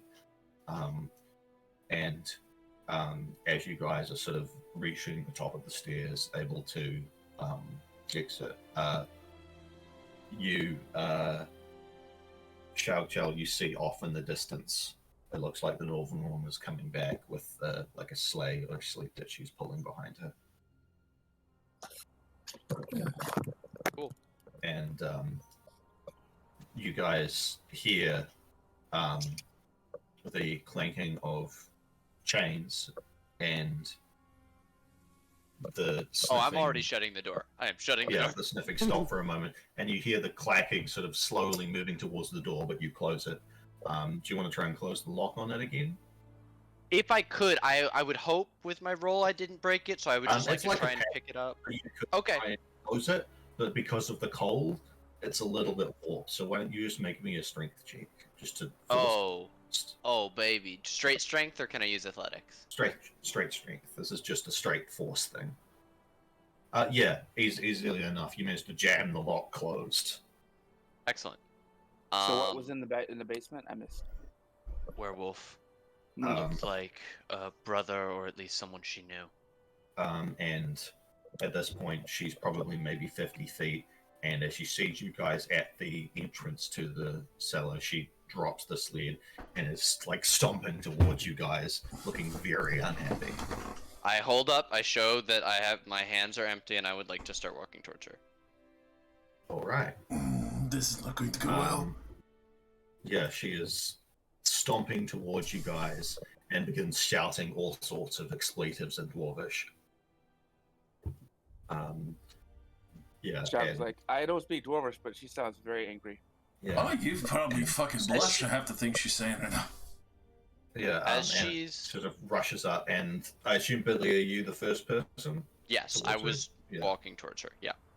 She rushes up and just gives you like a swift punch to the gut. It's not like damage inducing, but it's like fuck you kind of thing. And your hands are up, so presumably you take it. Yeah, I would have like curled. I probably would have brought my Yeah. shield arm down, but yeah, I say, it's not what you What? think. We heard. Hey, She's just like I unclip the potion from my belt and I like give it a toss. That sort of toss where it like would sort of bump into her nose and hit her if she doesn't catch it, to sort of catch her off guard.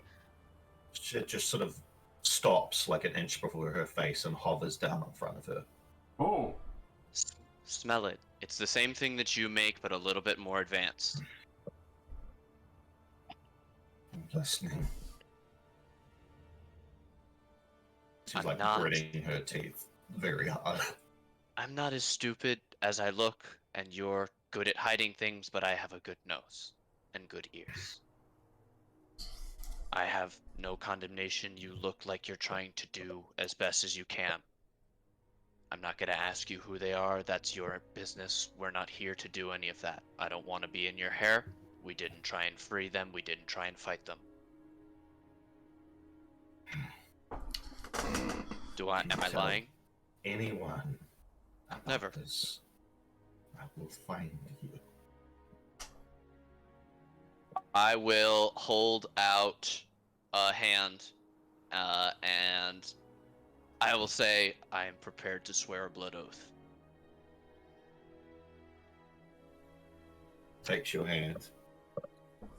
Okay, I Pulls out will. a dagger. Yeah, I was just about to say. I put mine away. Yeah. Pricks your hand and takes a bit of the blood and smears it into like a small clay vessel. That'll do. If you want, I can give you my recipe, as well as a few pointers. It looks like your refinement process is just a little bit unsophisticated. Just give me that. And she snatches the bottle out of the air and just pushes you to the side and begins stomping towards the cellar. Get out I of will. here. It's good for a week. It's I'll better when figure it Wolfsbane out. is fresh. And she's just You're sort of like, You're doing a good thing. I don't know if any of you guys want to make an insight check. Oh yeah. A little bit, yeah. Like, still concerned, but also a bit sorry. Shag has no Yeah. idea what the fuck's going on. She is both absolutely furious and like desperately trying not to break down in tears. As she's sort of stomping towards the cellar, is just going to just reach out and just rip the lock off, and it's just there's this weird unnatural strength and power to her in this moment. that you're not quite sure where it comes from.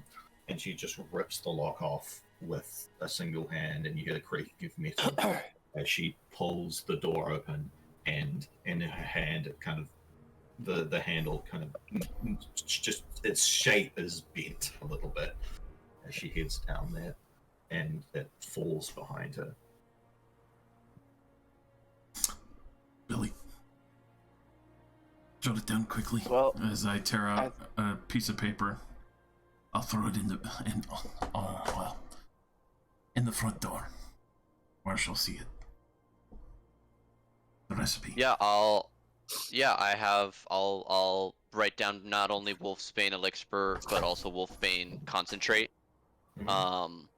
for them, and I will leave as I have 1 unit of Wolfsbane that I wasn't able to use because I need 2 for each usage. I'll leave that as well, so that's another 4 ounces or 2 ounces of Wolfsbane. Yeah. All right. I think I gave all my Wolfsbane to Billy Yeah. when I helped him find it. I have plenty. I will also retrieve my potion from Maltharn. So I'm back up to 19.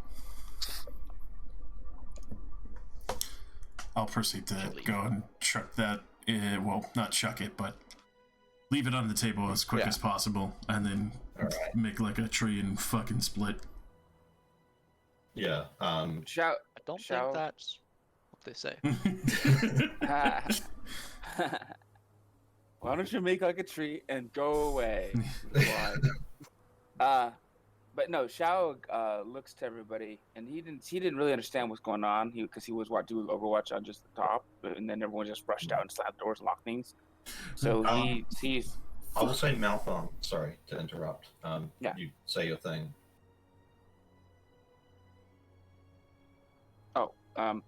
So he looks at everybody, and he realized that they're leaving on a bad way, but they also are trying to help the lady. So he doesn't like that they're leaving. We're leaving with this kind of bad taste in the mouth. Basically, he takes off his cloak of comfort, and he folds it up, and he goes down. He actually goes down the cellar quietly, as quietly as he can. You should have seen her whip around. And behind he doesn't have his weapon out. The werewolf is like crawling and looking like a little emaciated, but is growling and is kind of like, but is also hiding behind her. Yeah. And in this moment, her form seems to almost be thinner and longer as she just sort of turns towards you and is just gritting her teeth. I told you to get out. I want to leave, but I want to say one thing before I do. Thank you for helping us, and I'm sorry for the misunderstanding that my compatriots had with you. This is a gift, and he puts the cloak down on the ground, but at his feet. He doesn't. Waves her hand, and the cloak is pushed back. Can you make me a strength saving throw? Yeah. Cool. All right. You manage to sort of crouch and steady yourself, but you are almost just pushed as this freezing wind blows the cloak out of the cellar, and you're pushed back like a half foot, like a couple of inches. Says, well, I guess I understand how you're able to survive in this kind of bad weather, but that cloak of comfort may give you some comforts in addition to helping your whoever this is. And I apologize for the trouble. Thank you again. And he quietly ascends the stairs. And as you leave, the doors slam behind you, and you swear the storm's starting to get worse. Yeah. He pulls his other cloak on, and he shivers a bit. This is going to be fun. All right. So, what you had guys to go want back to do? down. I didn't want to leave with it being that bad. And yeah, I think hopefully I got through a little bit. Anyways, we probably want to head back to civilization. I don't think that the young man made it, and if he did, he found something that we're not going to find. Just trying to blindly search for him because we have no trail. You can look. You're not going to get a reward without finding some proof of his death. You have a rough idea of the direction in which he was going. Maybe we could try to find him one last time, but if the weather gets bad as it was, especially now that we pissed off this whatever this lady is, I don't think our chances are gonna be that great. Yeah, still have to give it a good try. All right. All right. We took the job. We go for it. Yeah. This time, let's stay a little closer to the base of the mountain. Maybe we'll have a better chance finding a cave. Anything could bury you in snow, make a little, house shell. That's keep you on. I'll keep Just an eye nod. out for. I'll keep an eye out for any potential shelter. And Billy looks so we kind can of just retreat. tired. Oh yeah, I think everybody looks fucking exhausted at this point. Double time. That's Mark.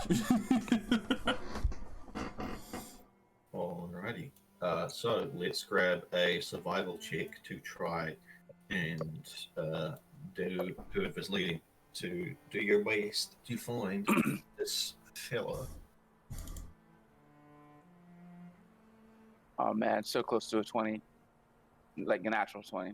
Yeah, I mean, still very good. It doesn't take you that long, relatively speaking. It takes you like a couple of hours, but you guys do eventually. Oh, my phone's. Don't do anything fun. But you guys eventually do come across what look to be drag marks. Someone's been dragging something, probably a person, and this area is sheltered enough that the snow, the blizzard, has not completely covered it yet. So you are able to follow the marks. Oh hey, a trail. He pulls out his bow and he's got an arrow knocked in it. Shall we see where it leads? I mean, that's the idea. We're just gonna go rolling back now. Sort of like at the base of a large mountain. Unless some monster's got a huge nutsack they're dragging through the snow, I assume that's a person. Yeah. And as you follow it, can you make me a real quick perception check? Hell yeah. Nice. Very good. You do notice it before you would have otherwise fell into it. There appears to be a large chasm that is partially covered over with ice and snow. That probably would have collapsed had you stood on it. But the drag marks look like they go down and then immediately off into the chasm, and you can sort of take a peek over. And you do look down, and you do see two shapes down there. How far down is it? Pitch black? No, it's not pitch black. You can definitely see down there. It's maybe about 30 to 40 feet down. Because, like I said, dark vision. Oh, maybe closer to 50 actually. But yeah. Yeah, dark vision 90 feet. I can see all the features. It'd just be black and white if it's not dark and if it's not well. Yeah, you can see the shapes of dwarven individuals down there. Okay, there's one two. of them There's two. appears to be sitting up, while the other one is lying down. There's two. Shao looks to everybody. So, well, there's two people down there. It looks like they fell down this hole. I'm assuming they're probably who we need to talk to. I'm just a shot in the dark. Maybe you could hail them in Dwarvish so they could trust whoever it is at the top at the hill. Lay down and try to peek over. Looks like two dwarvish individuals down there. One lying down, one sitting up, next to each other. I don't suppose you feel lucky right now. You should probably yell back if you're still alive. You sort of shout down. Your voice causes a little bit of the snow to fall off into the chasm, and you just sort of freeze for a moment, looking up, looking at the mountain that's covered in snowbanks, and you're like, "Oh shit!" I'm glad that didn't avalanche from that. It takes you realize in that moment that perhaps loud noises are not a great idea. I mean, if he didn't realize that, Shock would probably notice to be like immediately just clap his hand over his mouth and be like, "Shut the fuck up." Yeah. But yeah, a bit of snow falls on these individuals, and while the one lying down does not move, the one sitting up does sort of crane their head and look up, and it does look to be the noble prince. And he just sort of looks up and sort of speaks weakly. Oh. And it's just sort of like he's looking quite emaciated, half frozen to death. But his companion is not moving. Give him a wave. How far down? He like lifts his arm halfway up and gives a half wave before letting it fall. Alright, we gotta get down there. How far down are they? About 50 feet. Perfect. We have rope. How about we tie a bowline on the rope and we lower you down, Malfarn, and you help get them into the rope, and then Billy and I will lift them out, and we can do one at a time, and then you finish up. Sounds like a good one. We should use 2 lines. Yeah, double bowlines to support the bottom and the torso. There is nothing to tie them to, so you guys will have to hold them. I have a set of pitons and a shovel, and I'm willing to dig until I can get to a stone or something. All right. Just so that we can have it behind us. We have enough rope. We have. They're not like. Why don't you just make me a survival check just to find a good spot after digging, so that you can find a spot where you think it will not move. I mean, would Billy help Shao do that? Or so we can have advantage on the check, or yeah, absolutely. Okay. Of course. If we're both up here, we do the job right. Mm-hmm. Me. I mean, it's a little. You guys can tell that it's probably not going to hold that much weight. Okay. If nothing else is an anchor point behind us, we're still going to hold on it and be the major lever. It might give someone an extra second to grab onto something, but it's probably not going to hold the weight of multiple dwarves who are notoriously very dense. We have to do it one at a time. Right. We're going to hold time anyways. We're going to hold unfortunately, there's just no point of belay here, is there? Yeah, it's just like we got to just snow on earth on rock, and there's not really anywhere to hold. So what we I will probably give want to my do climbing. Is go further back. I'm gonna give my climbing set to Maltharn for this. Make up the way down.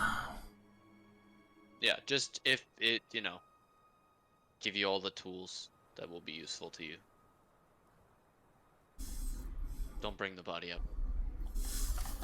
No, just this weapon. I grimace. Yeah. As you, Maltharn, are you sort of being lowered down as a whole? Is that the plan? Yeah. Mm-hmm. Yeah, he's gonna help the person. He's gonna help the person who's weakened to get into the rope, so they can lift him out, single person, and then we'll lift him out. So as you guys are lowering Maltharn down into the hole, it gets about halfway down. Before Maltharn, you hear echoing above just a slight baying of maybe an owl. But you know all too well that it's not going to be an elk. And I would say the rest of you probably also hear it. It's a little way off, but it's in the area. And Maltharn, you eventually get to the bottom, and you see the prince. He is emaciated. His right leg is broken at the shin. Like he probably landed on it when he fell down here. And looking at the other individual, they've probably been dead for a couple of days. Make a real quick perception check for me, if you don't mind. Oh no, is his friend reanimating? Perception check.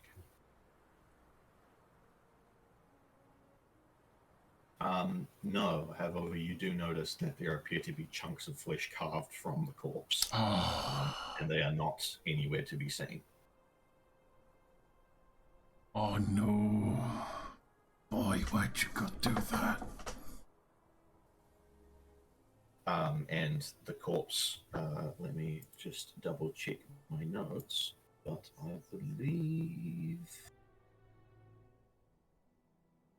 Where are we? I'm trying to remember.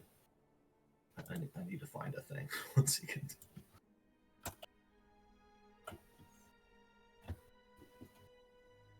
I'm trying to find the name of the individual.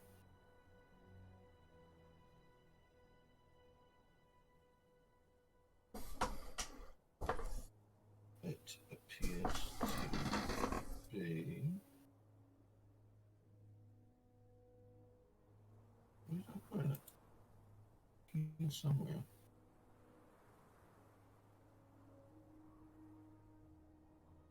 God, I cannot remember the name of the individual, but it's one of the people who you were in the squad with, the person that you knew. I'm going to say it is Igrov, if you recall. Mm-hmm. One of your fellow previous squad mates is the corpse. But yeah, you can sort of grab the guy, the prince, and you're attempting to like tie him onto the rope and bring him up with you, or We lowered it with a not tied in it. Yeah. Yeah. He still looks particularly frozen to the core, especially from all the busted up parts he's of looking him. pretty bad. In fact, probably the only reason he's still alive is because he fell down this chasm and Give him a potion of it's healing. protected him from the wind, even though his leg is broken and such. Yeah, I will definitely use. Well, I only have one, but give him a potion of healing. I'll toss one down. All right. And then followed up with that, especially since he looks like such shit. I'm gonna pull this out. I know. Shouldn't be using it for this, but I might help with the situation. The Constitution supplement I got from Alendril. All right. Just to try and hardy him up a little bit. All right. I'll say that does help a little bit. He seems to be a little, at least a little bit more willing to move after that. You should sort of pour those down his throat. Alright, I know that's not the greatest taste, but I'll get you the fucking hair back on you. He sort of gives a weak nod and sort of tries to lift himself up, but accidentally stands on the broken leg and... No, come on, wait, steady yourself. I'll get you splintered up in a moment. I will put my cloak of comfort on him, since he's half frozen and can't really produce enough heat anyway. And slowly start helping him into the, well, fix up the end, so where he could basically, like, loop it around his waist and then get lifted up while holding on.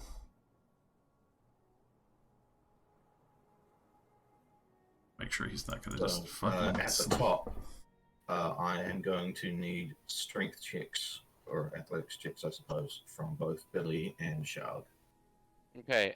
You guys are hearing now the baying of the presumed Iberlith getting closer. When I heard that, I would immediately hybrid transform. So I will make this athletics at advantage. And I will be transformed for the next hour. That's a 24. I'm gonna put some combat music on because this is going to be combat soon potentially, and No, we're gonna get away. We're gonna get away, and we're gonna get 4 million experience for escaping combat. Yeah, maybe. That'd be So, Billy, you Oh, managed. before- Yep. Are we committing to pulling just one up, or before we decide? Since we now have the Yeah. five Do that you are do you No, want to we're- pull? we're gonna pull that, both that of is them. up to Malthon. Okay. So Malthon, Yeah, do you want okay, to yeah. have just Ogmar, just yourself, or both of you being pulled up first? Just Ogmar. All right. Okay. Then I think I can do that alone with the 24. All right. So I'm going to say, yeah, Billy, you are able to pull Ogmar up. I'm going to say Cool. 15 feet. Oh. And Shaug, you aren't able to pull him. Not at any significant height. Yeah, I slip. And I will get another check from Billy. All right, you are able to pull him up another 10 feet, so he's 25 up, halfway. Shaug. Oops, sorry. That was a misclick. I tabbed away Good. from my sheet. Fuck. Yeah, Shaug, your hands are slipping on this rope. Yeah, you the warmth of fucking your pick it hands is I'm melting. panicking because of the creature. Yeah, it's like melting the ice, and it is causing you to slip, and you're panicking because of the creature. Yeah, you're just like, constantly looking over your shoulder. And Billy, if you could make me one, another check. All right, up another 10 feet, so 35. There is 15 left to go. Okay. Are we assuming that this is like combat rounds, like 6 seconds, so it's been like 10 Yeah, seconds at this point? Effectively. Oh, okay. Yeah. Okay, so it's not, and we can see 100 feet, and we still don't see this thing, so we're doing okay. You don't see it yet, but it's getting louder. Right, but it's at least 100 feet away still. Let me just. I'm gonna say you do see its kind of shadow through the storm in a distance, Great. about maybe 75 feet away. Can Malthorn climb up the side? I gave him the climbing gear. He can try. I Do you would. want to try? I It's would. 50 feet, and it's a sheer ice face. Oof. I'll give it a try, but first I'm also grabbing Igrof's weapon just as proof of his death, but also so he's remembered. All right, got it. So The climber's kit specifically allows that so long as you use your action each turn, you cannot fall more than 25 feet. all right, got it. So Malthon, I'm gonna say make an athletics check to climb. And it would still be at half movement speed.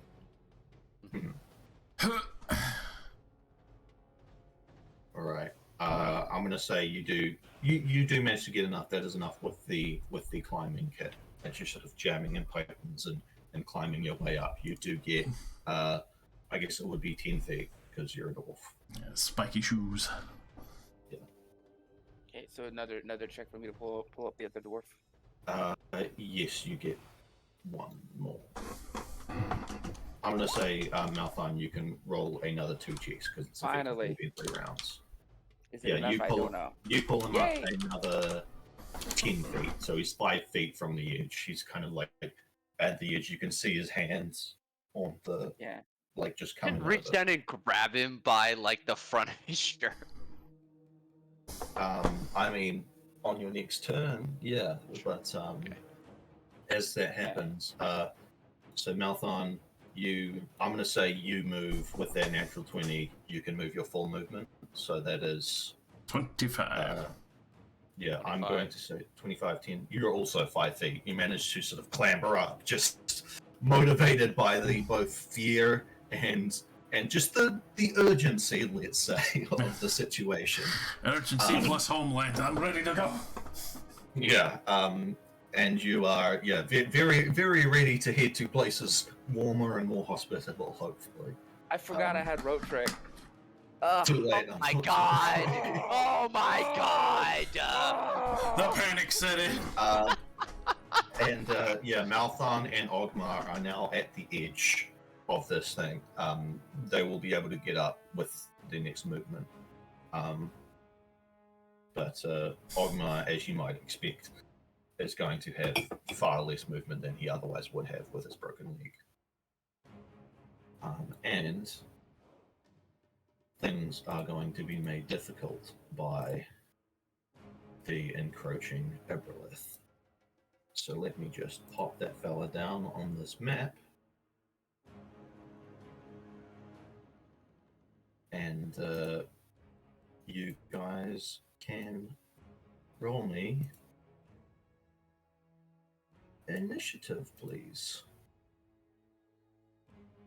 Forgot to hit my token. Fuck. I'm more impressed that I actually climbed that. Yeah, that natural 20 definitely helped you. I know you can't technically crit it, but still, it's a fun thing. I'll let you do it. Roll it cool. I had a 21.16, not a 23. Knew I couldn't just leave everyone fucking high and dry.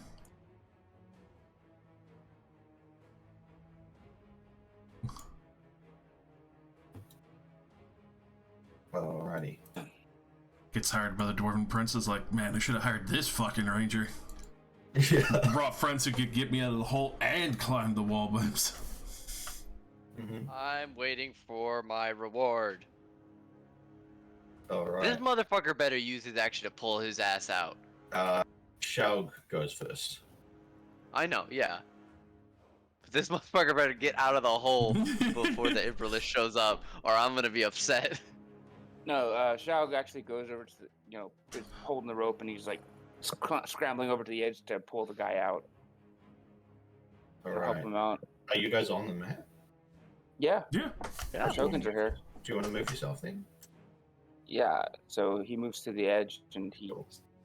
I'm gonna say, yeah, you can take your action to pull him up, and he will be standing as best he can. But if you move away from him, he will probably fall prone because he's got a broken leg.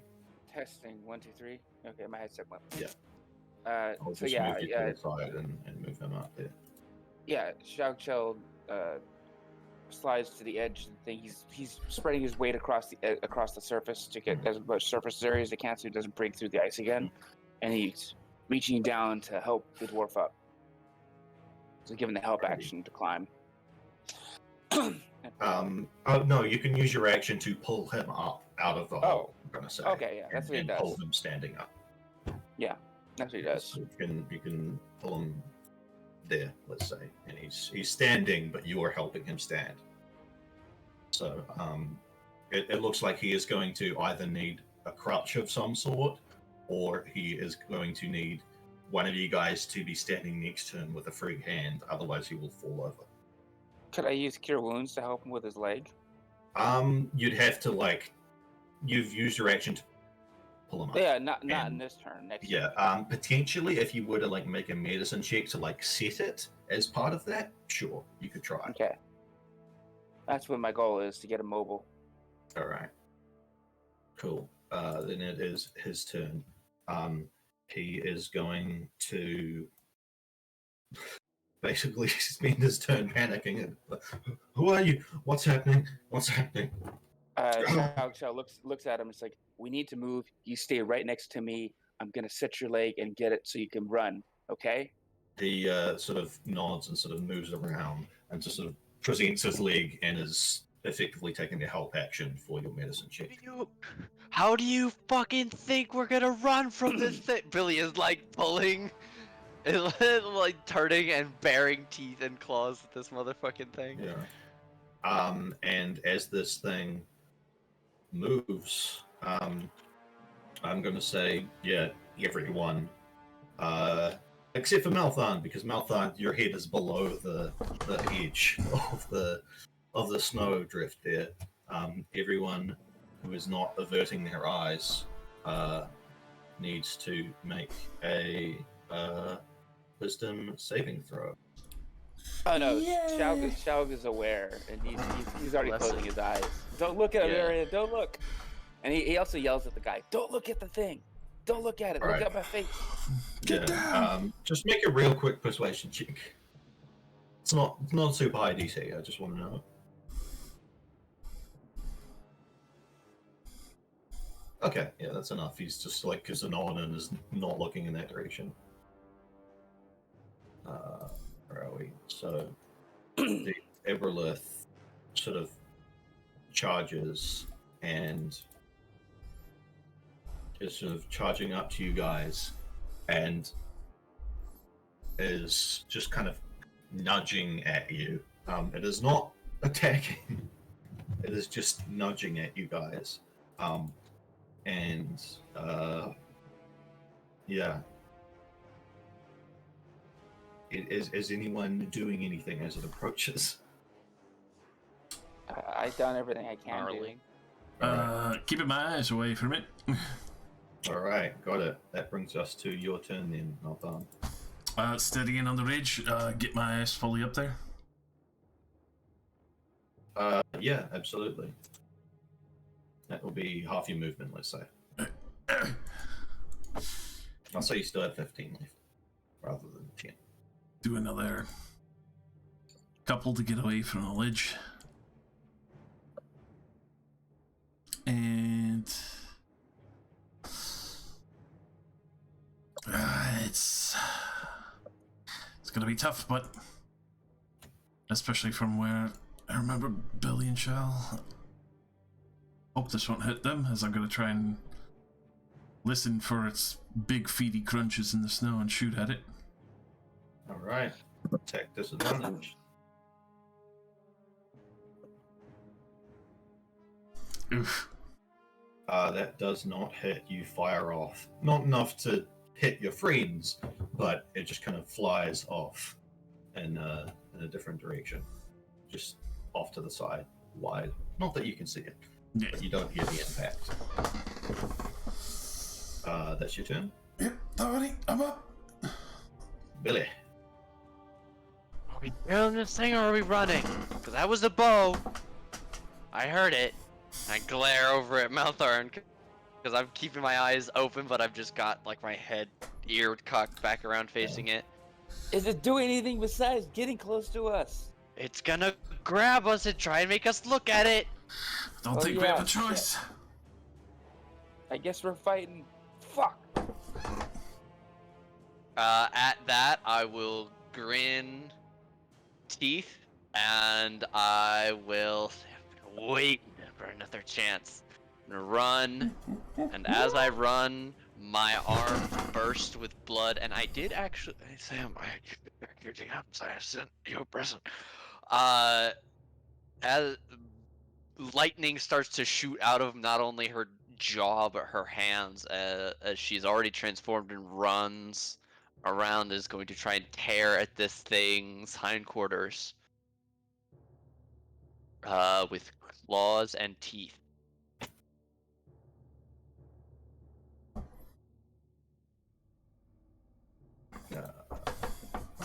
That is a 9, 12, and 25. No worries. The 9 does not hit. Everything else does. No, sorry. 25 hits. 12 does not. Oh, okay. I take 1 necrotic damage, and it will take 9 lightning and slashing. Alrighty. Sorry, have you transformed, or are you? I transformed before we. I know, when but like you're pulling. fully. Yes, I'm a hybrid. I cannot willingly fully go to Feral World. Alright. Then I will. Unless you take too much damage. Upload. Hopefully that will work. It's way too big. Yeah, we can set up a rollable token for it later. It's not alright. important. I will just let you do your thing as far as tokens go. Yeah. Let me just where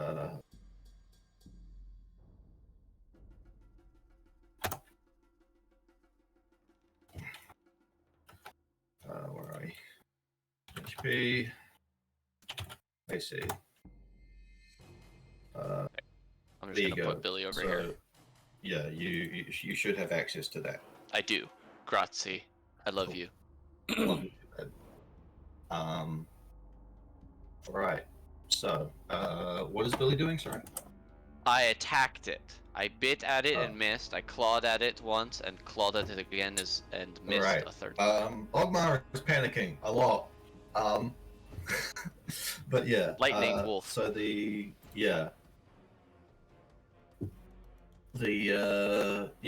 claws there, the second claw hits. So there is. Wait, how much damage there? Sorry. 9. All right. The necrotic damage is to me for activating my Crimson Right. All right. Got it. So 9 damage to the Ibrolith, Yes. and as you hit it, it lets out a wail. Yeah. So I need wisdom saving throw from everybody. Son of a bitch. I'm great at those.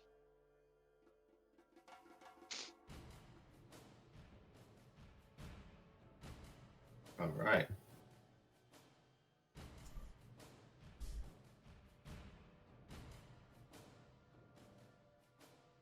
So that is. Where are we?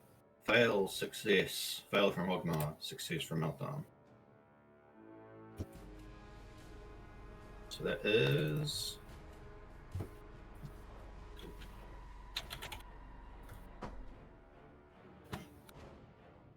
That much psychic damage to people who fail. And half damage to the save? No, you take no damage on success. Alright. And with that, Ogmar's nose starts bleeding and he collapses onto the ground. He's dead! He's unconscious. That's true.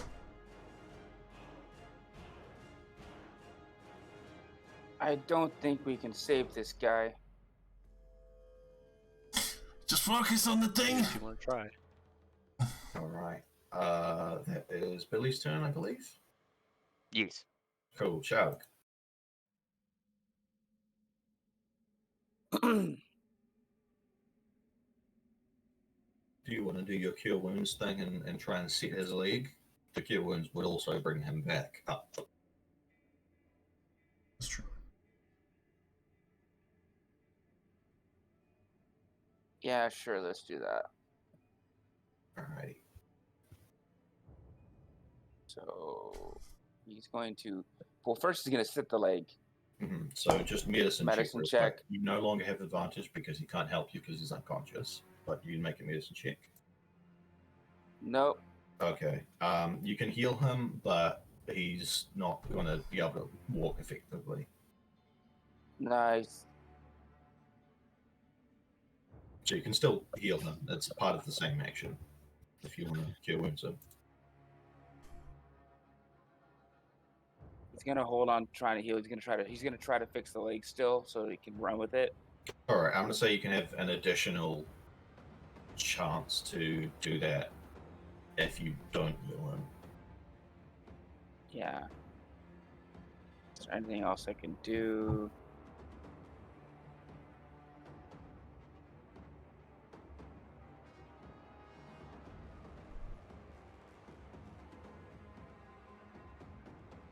What shall happen? This is very quiet. I tried to set his leg and I failed. Yeah, I'm going to say if you want to, you can use the rest of the action that you would have spent healing him to try and set his leg again, but you will not be able to cure wounds him this turn. So keep trying to set his leg. If you want to, yes. Yeah, he's gonna try again. So All right, make another check. Medicine. there we Alright, go. it is definitely enough. If he gets Yeah, any now- healing, if he gets it'll- any it'll heal. healing, magical healing, he will be able to walk. Okay, and he's going to move over here to create. Actually, is that going to give? Does Yeah, that that's give, flanking to Billy from where you were. either one. Either one. Okay, he's gonna distract the thing, or he's gonna try to put himself between the thing and the downed guy. Alright. Got it. Oh wait, can we use bonus actions to feed potions or no? Or is that action? No, that would Okay. require Down. that, concentration. yeah, that's your call. Okay. All right, cool. Then I am done. Alrighty. Ogma needs to make a death saving throw. Why don't I have Malthon roll that for me? Just do 20, please. He fucking died, yo.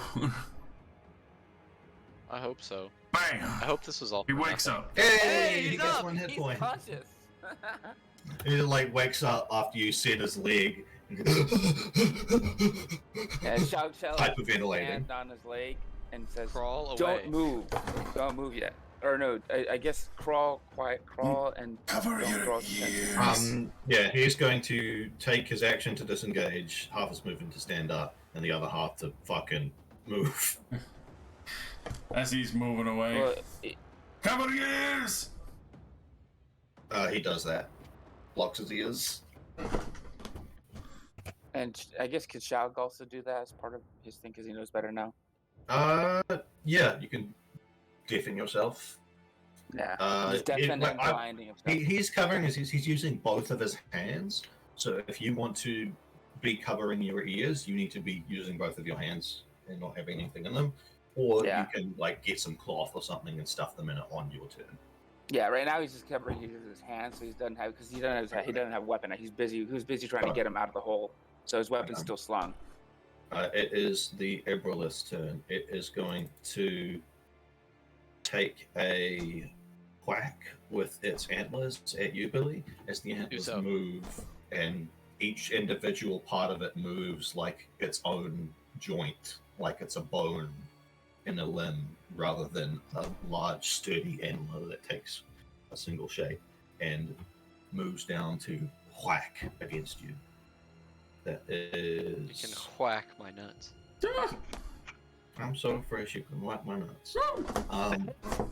That's a 13, so that misses, I believe. And then Definitely. it brings down its hands, which also miss, just kind of wailing Yeah. against your armored hide. Yeah, that is its turn. Malthon.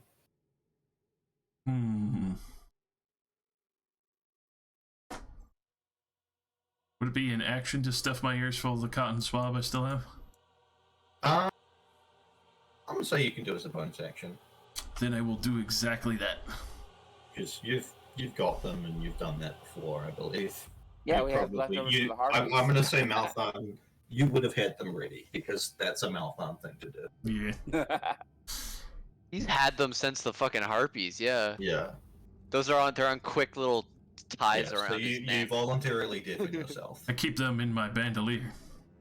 Yeah. Ooh. Or you like braid That them into is your all hair potion. so that you could just flip apart your hair and stuff them in your ears. Oh, deafening, deafening braids.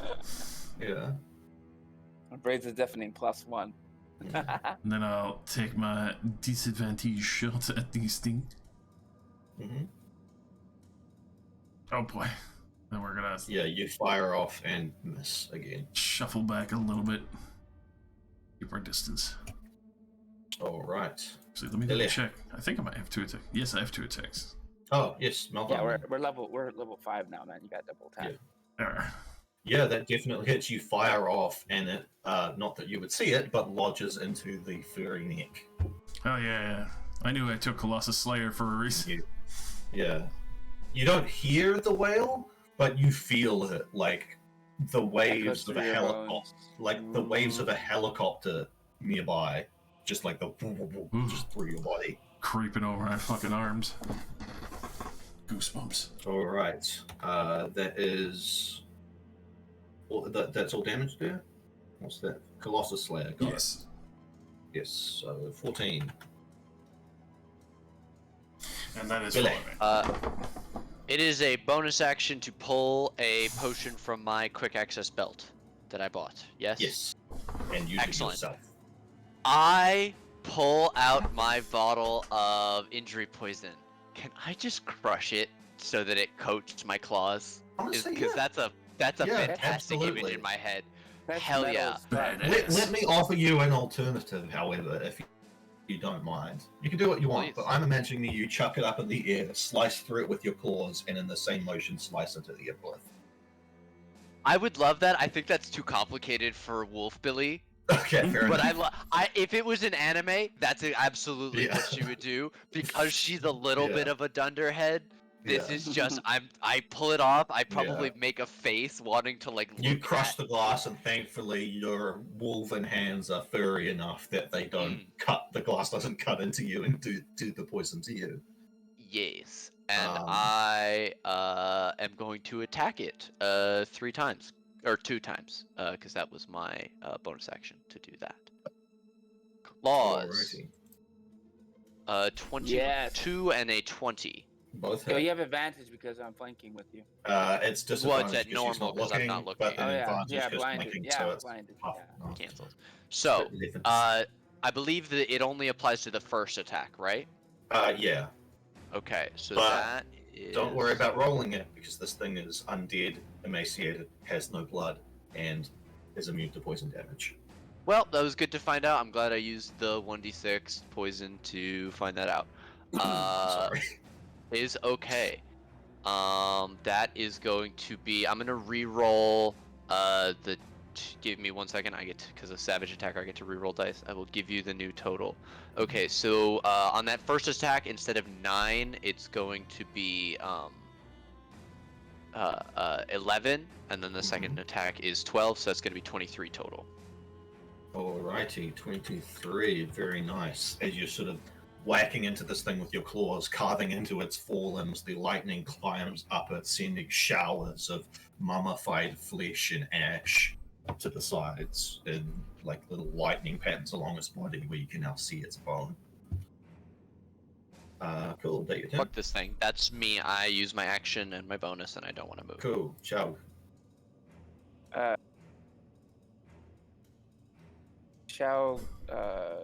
The guy can't see me or hear me now. But Xiao is confident that he's at least staying away from him now. He's gonna pull his shield out and limber that on. Alright. Oh, actually, no. He's gonna put the cotton balls in it. Because he's following Maltharn's example. He's been preparing the same things that Maltharn did to counter the things that we're dealing with now, which is the harpies, these crazy things. So he's got those things on his person, like either his pouches or whatever. So you He can pulls bonus that out. action deafen yourself. Yeah, he deafens himself, and then he, as part of his combat action, he pulls out his flail and his I think he does pull out a short sword because that's better for him. There's a long, short sword and his shield. So his AC is now 18 instead of 16, I think. And yeah, he does two short sword strikes against it. All right. And because he's flanking, it's just regular attack, no disadvantage. Pretty good. 14 All right. and 10. First one hits, second one misses. You sort of flailing wildly, and on the first one you connect into its hind leg, but the leg is gone the next time you swing. Yeah, 7 points of piercing damage. All right, got it. And that's it for him. He's gonna say, I'm assuming Billy Billy's not deafened, right? No. Yeah, he yells out. I was trying to poison it. Yeah, he yells out to Billy, "I'm staying across from you so you have a better shot hitting it." I snarl very loudly. And that's it for me. Alrighty. So that brings us to Ogma, who's going to run and hide behind this big old pile of snow. That's good boy. He's probably going, "Ah, fuck!" Stick your fucking head in it. Just doing that running limp. All right, it is the Eberlith's turn. The Eberlith is going to move away in this direction 30 feet. So you guys both get attacks of opportunity on it. So do that first. All right, hit and miss. All right. I'll re-roll the d8 just to see if I get higher. No, I did not. Okay. 13. So 13. Yes. And then it is going to charge towards Xiao Xiao and attempt to hit him with an antler attack. Has advantage on attack because I'm blinded. Yes. Bye-bye. Into the hole you go. And then Shag Chow was gone. That is a crit. Boy. So that is fuck. where are we? And because it's a charge, it doesn't. So it's 12 plus. What's that? 8. Yeah, 8. So 20, and then because it's charge, it does an additional. Where's charge? 2d8. Which is double because crit. So that is 37. Okay, Xiao Xiao is unconscious. All right, that means you automatically fail the strength saving throw, and you are pushed. You're just not prone. You're not pushed. And it is then going to sort of turn towards Billy and move forward again towards you, just sort of moving around, and is going to take a punch at you.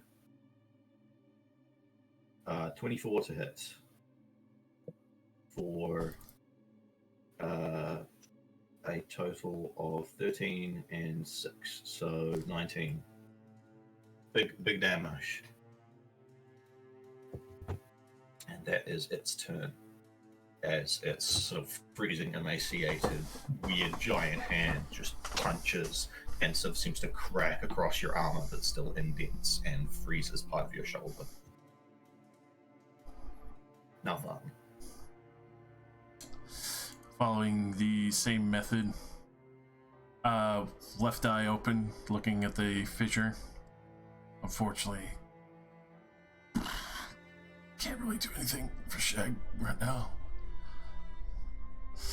But scanning until I meet the edge of the Ibarith,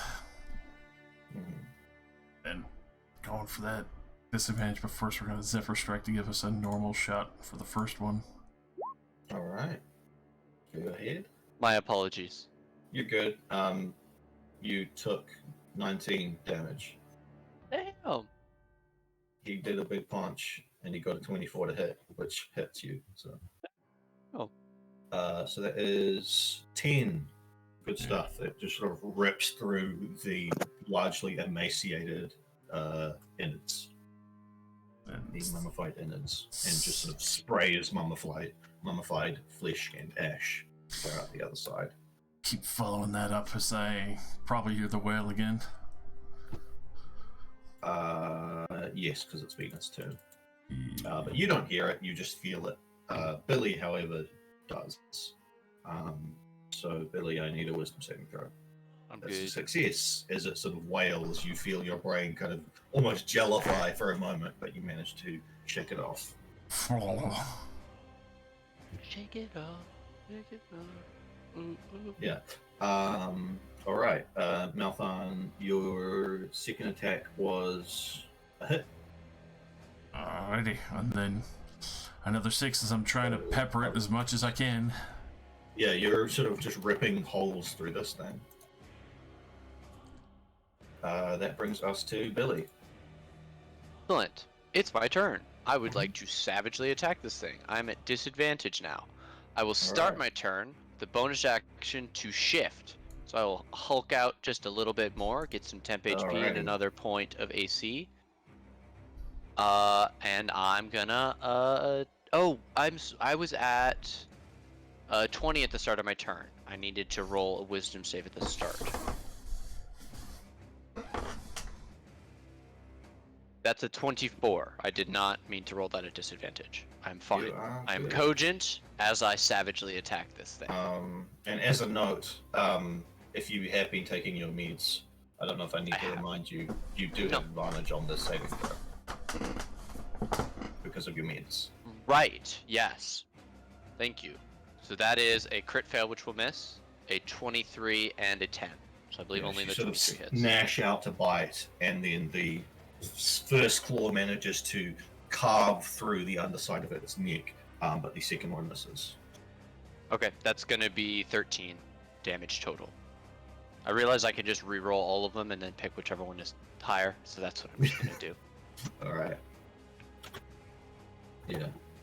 You sort of feel this thing becoming lighter and lighter as more flesh is ripped from the bones. I grin, bloody, and I will dart slightly around, kind of again keeping its attention away from the guy that we pulled out and shot. Alright, got it. Do you want to just make an intimidation check to get its attention? To like focus its attention on you? This is gonna sound cocky. Billy would think that she has it, but yes, I would love to please do that. Absolutely. Can I do you almost certainly do, just to make certain. Can I do a strength intimidation check? Because I have a -1 to charisma. Okay. That was not good. I am just snarly and not super convincing. Yeah. You are still the thing that's been damaging it the most, though. Hell yeah. Let's get it. So, Shaug, it is your turn. Death saving throw.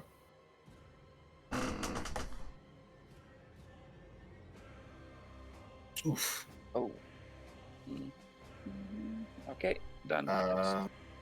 It is Ogmar's turn. I wonder what happened. Ogmar sort of moves, pokes his head out, and is going to use his movement to sort of rush over the snow towards you, Shaug. Shaug, do you have any like potions or anything on you? Yes, I do. He's going to just pick a random health-looking potion. And I have 2 potions of healing and 2 potions of minor healing. All right. Just roll me a d4. See which one he picks. Low for minor, high for. All right. He picks a minor one, pours it down your throat. Okay, so that's 2d4 plus 2 or 4. Is it? It Minor depends is- on how you've made it. Is it regular potions of healing? Or Minor is 1d4 plus 1. yeah.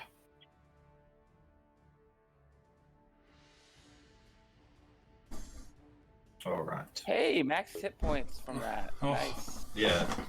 Yeah, he's definitely very careful about getting it all in your mouth. And then just kind of is like covering his eyes and ears and is just like ducking down, trying to make himself look small. Yeah. But is also Shaug- like trying to ineffectually at this point, because he doesn't have any movement left and his leg's very weak and only just healed. He's trying to pull you out of the way. Cool. Shaug coughs and says, "Thanks." Got you. And he's doing his best to like pull you out of the way.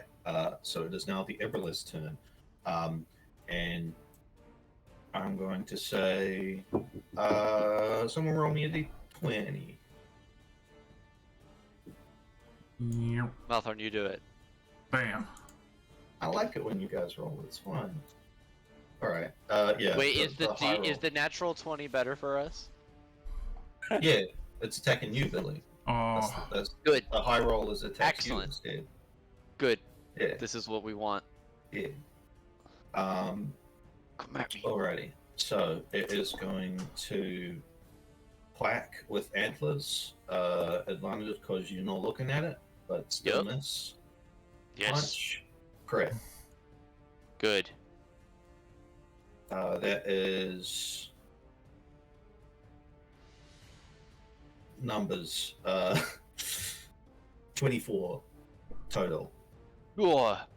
As it just sort of wins you, just knocks you in the gut, and you feel like parts of your flesh just freeze from the impact. And then it just sort of skirts around in this direction so that it doesn't feel as cornered. And it is now Malthon's turn. alrighty. Continuing our eye trick from over here. We're peppering it. We're peppering. Mm-hmm. Soon it'll be a little salt. Mm-hmm. Attack on the Zephyr strike. Steady that first shot. Take your shot, mommy. Woo. Yep. Ah, yes. Mm-hmm. That's the good damage we like. Rips through this thing. It is, well, how much it is? 13. And then our second shot. Yeah. Billy, you can now feel the wind blowing through the now completely empty ribcage of this thing. It is barely holding together. Second shot just hits with a 13 and it's AC. It's glorious. Oh, that's even better. Rips Forget through your Colossus Slayer. and Once per turn. tumbles to the ground. This thing is, at least for the moment, What? destroyed. Kaput.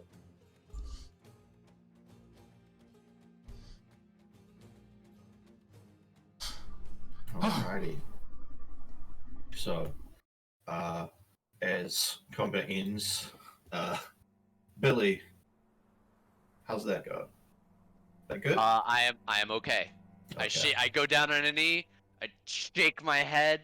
I am in control, and I start pawing in my bag, and I'm gonna pull out 3 potions of healing and down them one after another, so that I Alright, can got hopefully it. get back up. So and these are all real common potions of healing. So this is gonna be 64 plus 6. Alright. Okay. So, everyone looks to have survived, or everyone who was here and alive at the beginning of this looks to have survived. Oh my god, where's the tinker? She was at the basement. No. But yeah, so it looks like Ogmar is like helping Chow up, and is sort of like still covering one of his ears, but only Yeah. one. I don't know that the Yeah. thing is dead. He's And he's still just. sort He's of- like still preparing. He's like, okay. I Yeah, gotta he's get sort like of a like second run. And finishes dragging you behind the rock. Or the, He's like that medic that got shot in the belly on Saving Private Ryan Yeah. when they were trying to take that bunker. Mhm. Paul whatever his name, Giamatti. Mhm. It's like, yeah, telling him about how to take care of him while he's fucking dying from his gut shot from the MG42. I'm just going to take a second to get a drink and open the window because it's very warm and I'm very sweaty. So Okay. you guys have talks about what you're going to do real quick. So, we're gonna pack up. Gonna get the fuck out of here. Gonna find a space to hunker down for a moment. Like you did in that fight. Oh, Oh, yeah. I mean, you know, gotta keep the beard safe. So now Shaw's like now I've stood looking up to around with his 2. weapon and shield. So I've stood up to 2 of the things that give you nightmares, you little shit. I mean, I've stood up to it just fine. Shaw's just like blindly just standing there, kind of like the bullet dodger, just holding his shield and his sword, and all fucked up, just like just glaring and yelling into the void because he doesn't know the thing's dead. Yeah, you probably figure out pretty quick. Yeah. Oh, okay. He sheathes his weapon and he unlimbers his shield. Fuck.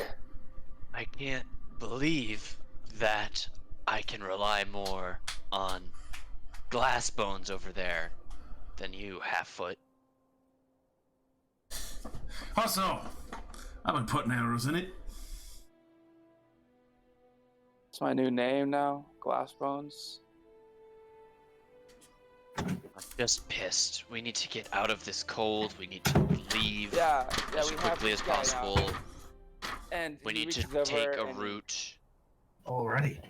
touches the kid. Oh, Shaug is gonna immediately cast Cure Wounds level 2 on the guy. No, don't waste it on him. Okay, Give it to level me. 1 then. Level 1. He's got several spells. We got refreshed for the rest, so.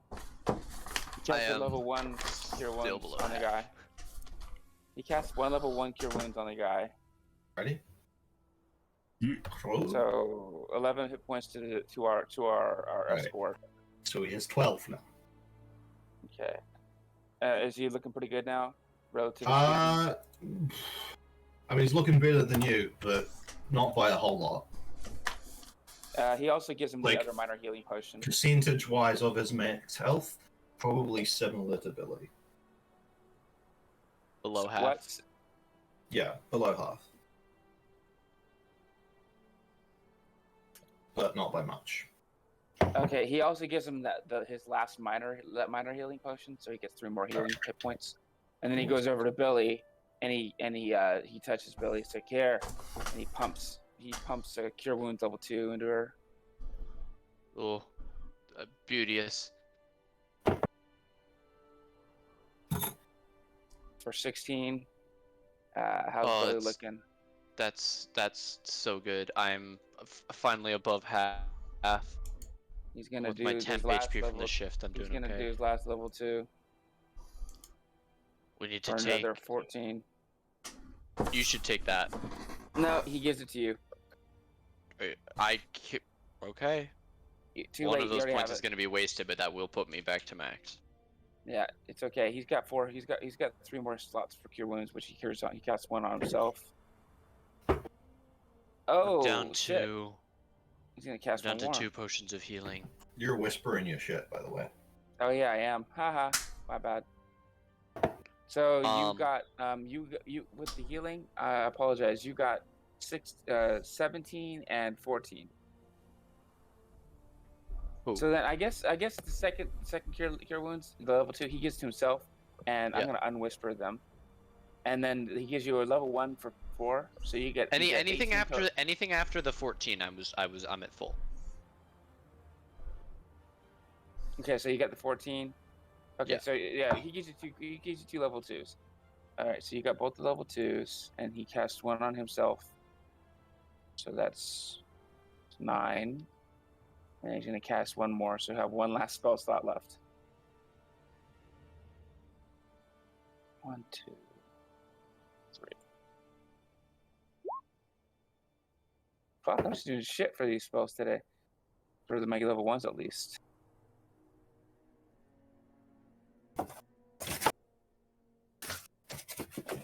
Oh wait, I was looking at it wrong. Or upcast level 2. I just rolled 4. That's why. 2.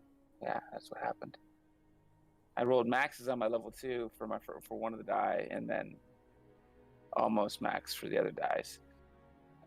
But then I rolled a minimum for the first level 1 and a 2 for the second. Mm-hmm. So yeah, plus 5. 14. So he's a little under half right now, but he's got 1 spell slot left. And he's You like, go into okay, that with your max HP? huh? You went into that fight with max HP, right? Yeah, he crit my face for Oh. almost 40 Yeah, points. the thing charged him. So like I did 37, I did think not it was. catch the total. I didn't realize it was almost 40. Yeah, he took like 37 from the crit headbutt with the handlers. Yeah, that thing fucked my life up with that headbutt. Good thing we do a lot of damage. Yeah. 'Cause that Also, thing was- one thing that's nice about them is that they don't attack outright, so that they don't come into combat charging at you and antlering you. So they have to back up and do it. Yeah. Until we piss them off. Yeah. Because we've killed 2 of them now. They start going, they're not friends, they're food. What Anyway, the fuck? the shortest possible route out that takes us near at least some sort of natural Defensible position. or at least natural protection from the storm that we Yeah. can Alright, shelter. And Ogmar will Shao- actually speak up. Yeah. There's an old fort here, just a little bit to the south. We can shelter in that. Well, it's still early, right? Yeah, or but the were storm's getting we worse. journey? Okay. And also, Well, you are enough right, time to do a James. short rest at least. Yeah. Hold ourselves up in there. Okay. All right. So it takes a little bit, but with all of your collective efforts, it's not that far. Volkmar manages to help you guys get to this fort, which, Malthon, do you want to make me a history check real quick? Hell yeah. I fucking hate how my camera keeps focusing. It's a bitch. 13. You could have just forgotten it, but you don't recall anything about a fort being here. Like, you come up across it, you see it, it is obviously there, but you don't recall anything about a fort being there, and usually, you know, that kind of thing would be information you might know. I feel like this is something that's been recent. Yeah, it's odd that you haven't heard about this fort, especially that it was abandoned, which is very unusual. But yeah, this sort of partially ruined fort. You guys can take shelter in, and Ogmar sort of leads you to a room that appears to be largely intact. And you're able to build like a small fire pit out of like old broken wooden supports and that kind of thing. Maltharn, do you share that information that you can't remember a fort that's supposed to be here? I would. Can I use... I have an ability called Hunter's Bane that gives me advantage on survival checks to track Fey, Fiends, and Undead, as well as intelligence checks to recall information about them. Can I roll an intelligence check to kind of see if I've ever heard of Fey or Fiends, most likely, creating any kind of a fort that didn't exist before, some sort of aberration trap or anything like that? Basically, Billy's just suspicious. I would like to make an intelligence check. Sure, go ahead. Cool. I've got. Is nature okay, or would you prefer? To you. Just Take what you want. Okay. Just change 15. the result. As far as Fae go, I mean, Fae don't usually build stuff, at least not that scale. At least if in the material plane they don't generally. And so, yeah, it's unlikely that there's any sort of Fae shit going on here unless some have moved in. But Fae usually, they're around areas. Fae usually, except for the occasional winter Fae, usually stick to like more spring and summer kind of areas. It would be odd for one to be in an area that it's extremely unlikely to come across any people. And there's, from what you can see looking around, there's no signs of Fae activity. As for Fiends, you don't really know, but probably not. Again, Fiends would probably be focusing on areas that at least have a chance of people coming through. But this place looks like it's been abandoned for too long.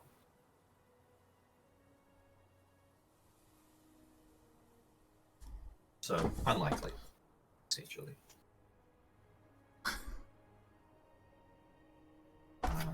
But yeah, you guys can take a short rest. So for that fight, I forgot I have blind fighting, so I didn't need to take disadvantage for my melee attacks against the thing. And two, I forgot I had relentless endurance, so I can technically erase that failed saving death throw, because I could have just said maybe he was just had the wind knocked out of him when he got backed up. If that's okay. You can have one more hit point if you want. Yeah, I do have 15 hit points now. Huzzah! Yeah. So now I remember, and now I'm just like, man, all these abilities that I have that I didn't take advantage of because I'm a fucking idiot, and also it's been a while since I played the character. But yeah, now I know. It's like, hey, if I blind myself, if I blind myself, I'm still able to fight. Yes. Yeah. But yeah, as you guys are sort of sitting around the fire. Do you have any questions for Ogmar? Do you want to sort of What happened to him? Yeah. ask him any questions you like as he sort of sits there, he's sort of shivering. What but happened? He is warming up. We came through trying to find whatever creature's causing these storms. And we lost a couple in an avalanche earlier, but I thought we should keep going. And we did. And then me and the other one fell down that chasm there. Been there for 2 days.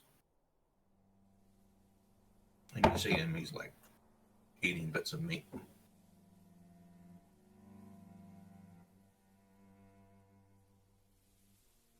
Did you really think that you all were up to that?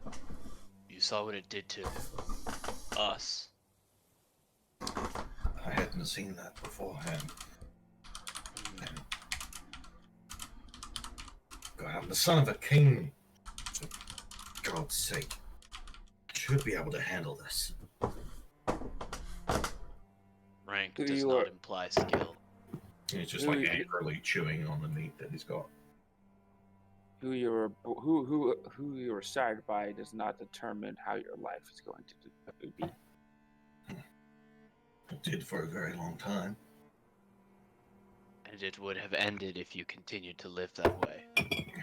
Adapt or die, as they say. Not untrue. Also, Shag's gonna eat his cold bacon and soggy and soft toasted bread and get 3 temporary hit points. Yeah. You guys can notice he is like ravenously tearing into the meat that he has. So, If we have time, I can make some food so we can recover a little bit more before we try to move out again, because we probably want to keep moving. I think that'd be wise, and I dread asking you where you got that ration. You sort of see like there's a flash of like anger and defensiveness in his eyes for a moment. Do you want to make a persuasion check? Yeah, a little bit. There looks like there's quite a bit of sorrow, but also a little bit disgust in the statement there.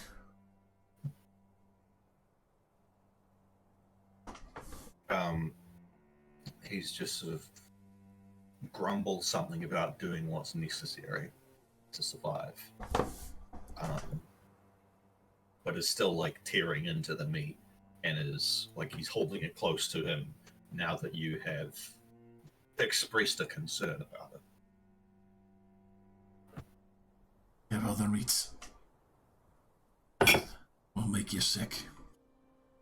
Especially in that. As you're sort of saying that, he's just like stuffing it into his face because he seems like he's afraid you're going to try and take it from him. Something's not right. Could I roll a history check to see if I Absolutely. recognize traits like this?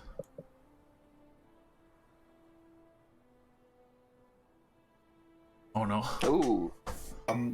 That comes to mind.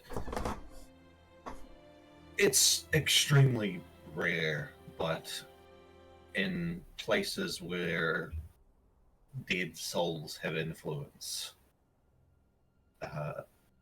especially places of immense cold,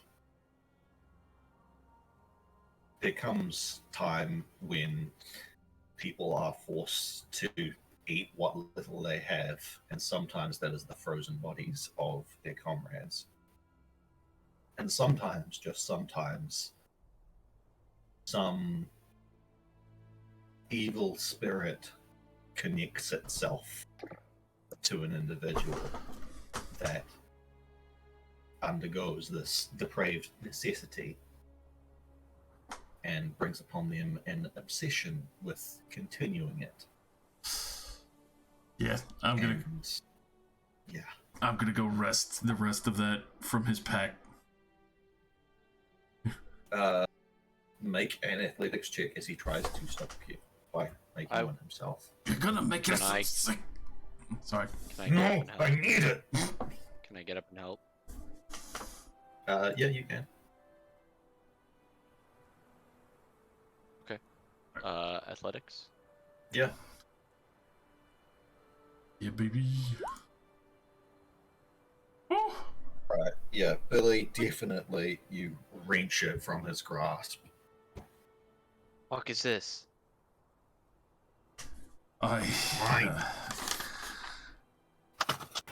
It's Agrov.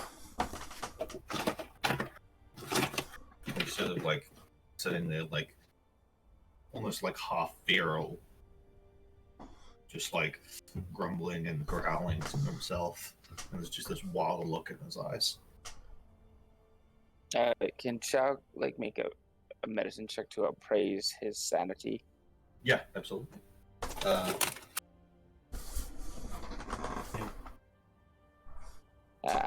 He's busy focusing on cooking food for people. Yeah. So we can recover. You're focusing on tending to your very big wounds and cooking. It's what's left of Yeah, life. it's not like a fancy meal. It's basically just getting some preserved meats and maybe some bread that he's able to soften up on the fire with a little bit of fat and butter.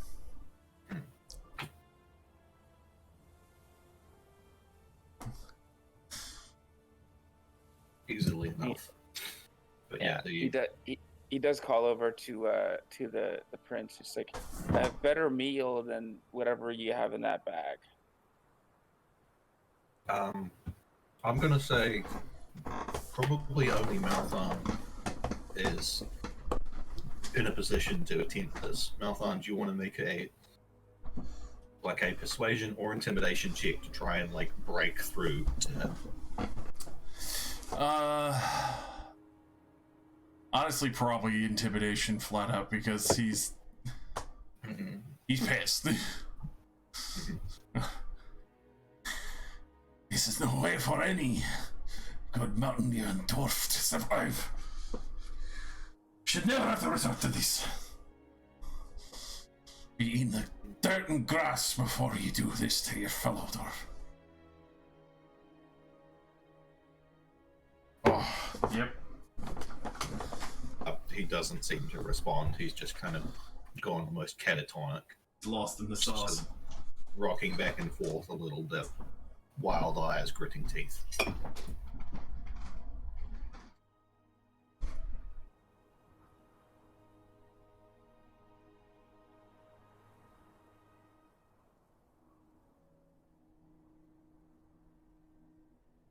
But, yeah.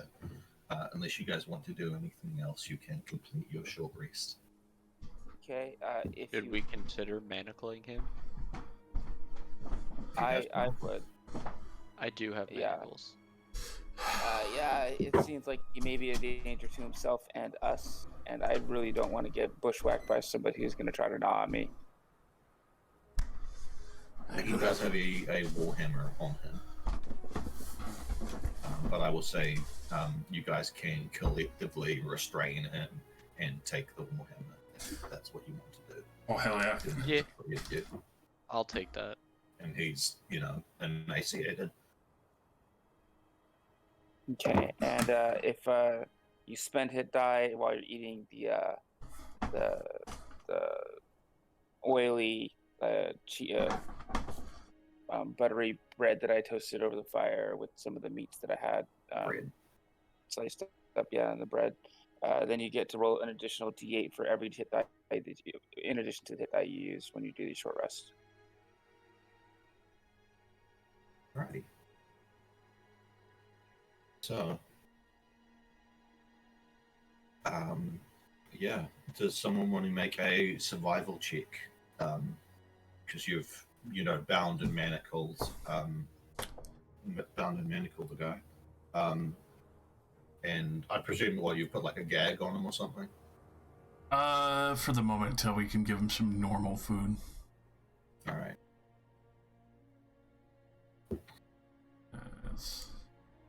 But Yeah. You guys are kind of having trouble navigating as the storm is getting pretty bad. I fucking hate the focus bullshit. It's so annoying. I don't know why I'm so mad about it.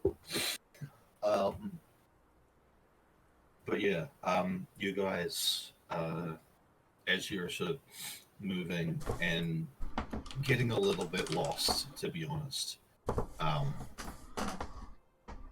you are sort of moving through a valley, and eventually you see a shadow in the storm,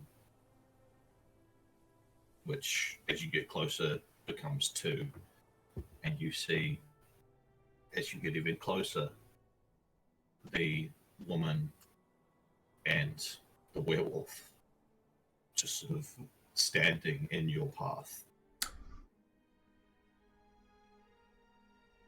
Hey, didn't catch your name last time.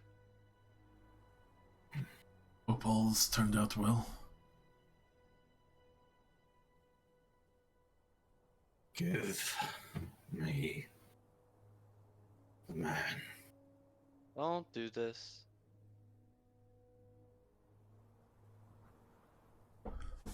I'm asking you as a person to another. Don't do this. She's just kind of sort of shivering and definitely she's shivering in like anger rather than cold, even though as you're looking at her she's no longer really wrapped in fur or anything. She's like in just kind of regular tattered clothes. You can make a persuasion check, sure. Okay. Shao Shao will chime in. Is like, we came in honorably, we left honorably. Why can't we complete our job? Look at him. He's full. He's a fool now. Whatever happened to him out there has made him of no use to the noble family. So when we take him back, it's really just going to spell ruin for them. Life is a life. Right. I'm gonna say that is enough of a point to give advantage on that persuasion. Backed out.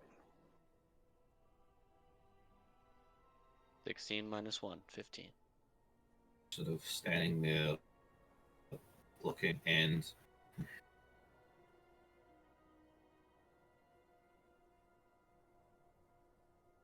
if you promise to humiliate him and his family,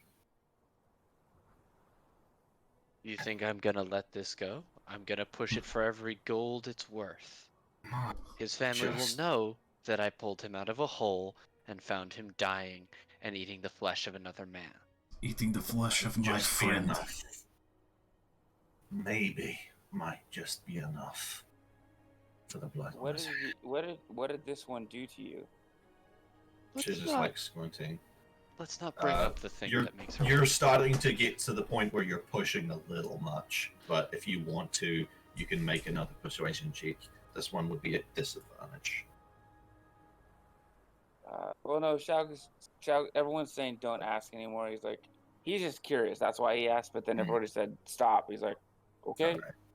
He's like Alice in Left 4 Dead. Okay, and then he starts doing his tail and like, it's not today, Alice. Okay. Bad blood. Yeah. And as you sort of move cautiously around her and the werewolf, she's just sort of holding the werewolf by the scruff of his neck and just looking at you and just eyes tracing you the whole way, unblinking. And I'm going to say that is just enough to avoid combat with it. And you guys can, within a day or two, make it back to Drunk.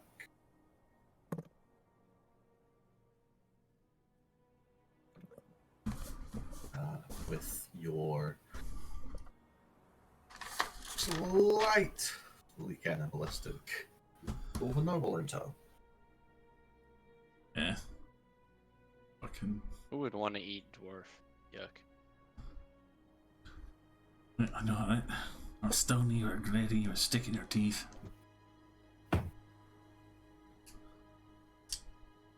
But yeah, as you bring him back after like 6-7 hours, the wild look seems to leave his eyes. And yeah, he seems more himself. Together. Yeah, more put together.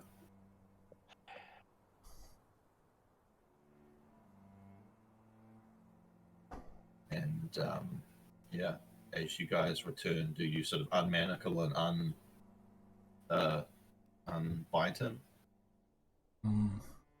I'm just gonna turn off my fucking camera. Maybe it's so annoying. Or maybe I'll just minimize it. Not a bad You idea. could turn the camera off. You're fine, man.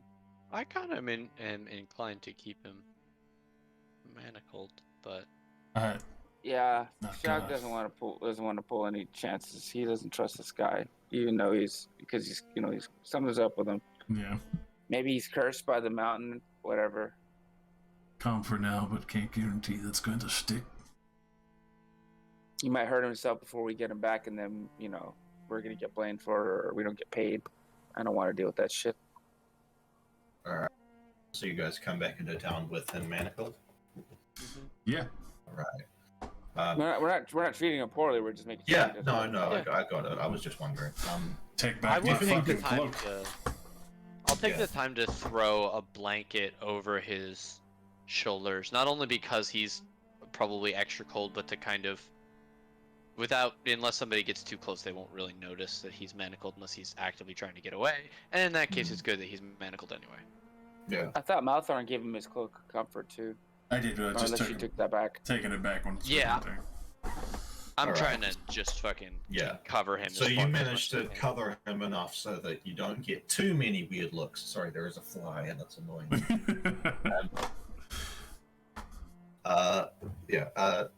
You managed to cover him enough that you don't get too many weird looks, and you eventually bring him back to the palace, where he sort of seems much more himself. And once you get there, do you unmanacle him, or are you going to speak to? You're just going to talk to what's her name again? Maria, who's the advisor individual who kind of sent you on this. I recommend we speak with Maria. And Yeah, I vote we warn them before we turn him over, so he doesn't hurt them either. All right. Since he's got a taste for a dwarf. So as you sort of, I assume you're speaking to her a little off to the side, as though not to have Ogmar hear you. Yeah. Yeah, keep it air on the side. All right. So sort of as you return, she sort of sees that you have Ogmar, and is sort of there's a look of surprise, and definitely definitely happy that you've brought him back. Welcome back. You found him. Where's the rest of his group? He's Buried under a mountain. I will Sorry to say, they're dead That's to the last. oh dear, that's no good. solemnly present each of their weapons. They fought valiantly to protect their charge. Well, they'll But be then he ate remembered, them. no doubt. Yeah. Do you say that? Yes. Yeah. Oh yeah. Yeah, is eaten. She sort of freezes for a moment and then looks at him and then looks at you guys and is Yeah. We like didn't. clearly trying to gauge whether that was a joke or not. No. But We yeah. burned what rations he had in his bag. Right. Well, So if you want your cannibal prince back. and she just sort of starts shushing you guys. quiet, please. That is really concerning, but we'll get him to a priest. You can also give up this And- foolish endeavor on the mountains, harassing innocent people. Yes. Let's. I'm sure once he comes to his senses, he will see the value in increasing your reward a little bit. If you were to keep quiet on this. Of course, I can see how not wanting someone to know about the cannibal prince. I'm sorry. Sorry, I was stretching my. Yeah. Yes. King Eater is not the greatest of titles. Please, if we can keep this quiet. We have acquired items of the nature that you requested when you first left, and we are in the process of acquiring a few more, and if you wait maybe a week or two for us to get the prince back into ruling shape, then we can clear out the mines. Though, if you wish to do it yourself, then we would happily, of course, pay you, and you would receive the materials that you were requesting much faster. It is to you.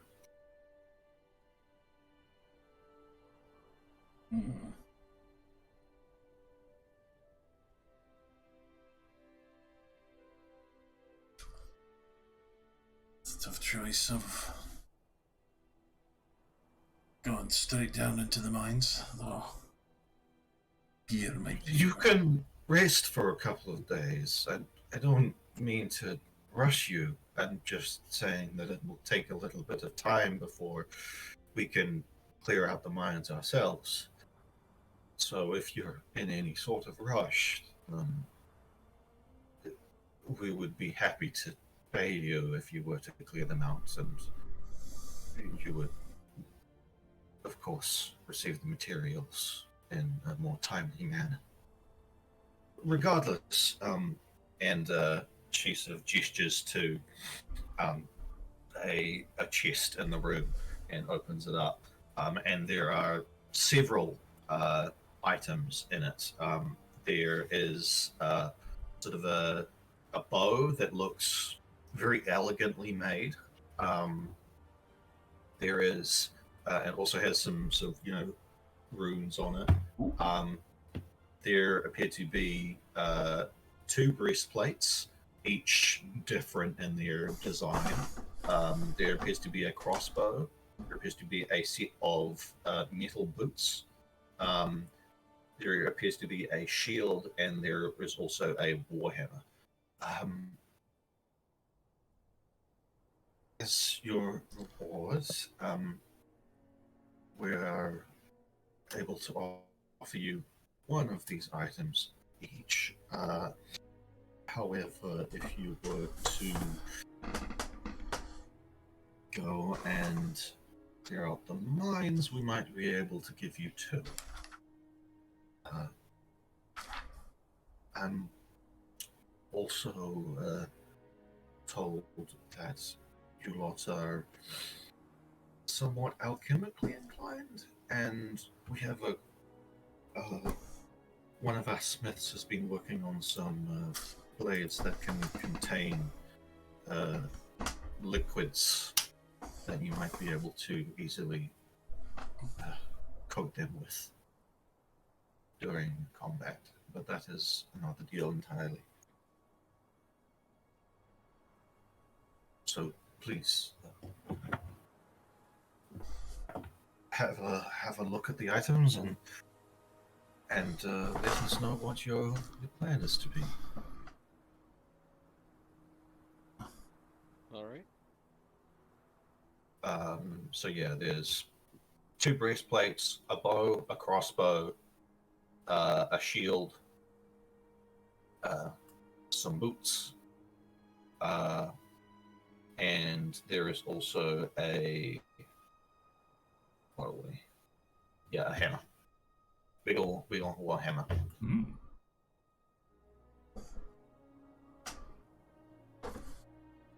So, what do you guys want to look at first? I'll definitely say between the bow and the breastplate, bow is definitely tempting. But There is also a crossbow. In case I didn't mention that. Yeah, so there are 2 breastplates. One looks sort of more elegant, but also sturdy. Sort of much more traditional, dwarvish-looking breastplate. And then there's another one which appears to have. It appears maybe a little bit older and a little less well taken care of. But as you look at it, it's actually just simply the color of it is almost. It has a slight crimson tint on top of the normal iron that it is made out of. And as you look at it, Billy, you actually recognize a couple of the runes that are etched into it. And looking at the grooves, it looks like it's meant to channel the blood of the individual who is wearing it if they become injured into some sort of magical effect. Ooh. Okay. And what about the other one? The other one, it looks especially hardy, and any of you guys have proficiency in Arcana? Yes, I do. All right, feel free to make a check, or you could just ask the lady. I mean, yeah, I would love yeah. I would love a documentation of this. Where's my certificate of dwarvish making? Yeah, for real. I want. Yeah. So we've got the breastplate of resilience, which is the fancy dwarvish-looking one. If you fail a saving throw while wearing it, you get advantage on the next saving throw you make of that type, provided you do so before your next rest. Additionally, you automatically succeed death saving throws, although you can choose to roll instead if you wish. And when you reach 3 successful death saving throws, you immediately regain 1 hit point. That's really good. That's fucking balls. The other breastplate is the blood rune breastplate. Bit of a tongue twister. Blood yeah. rune? It's marked with grooves that allow the blood to flow into its runes. And each time you take damage, the breastplate gains a charge up to a maximum of 3. And any charges remaining at the end of your turn are lost. If you hit a creature with an attack while any charges remain, the attack deals 1d4 additional necrotic damage, and the breastplate loses 1 charge. God damn. What else do we want to look at next? Real quick, are either of those +1? They are not, but they are breastplates. They are sexy, though.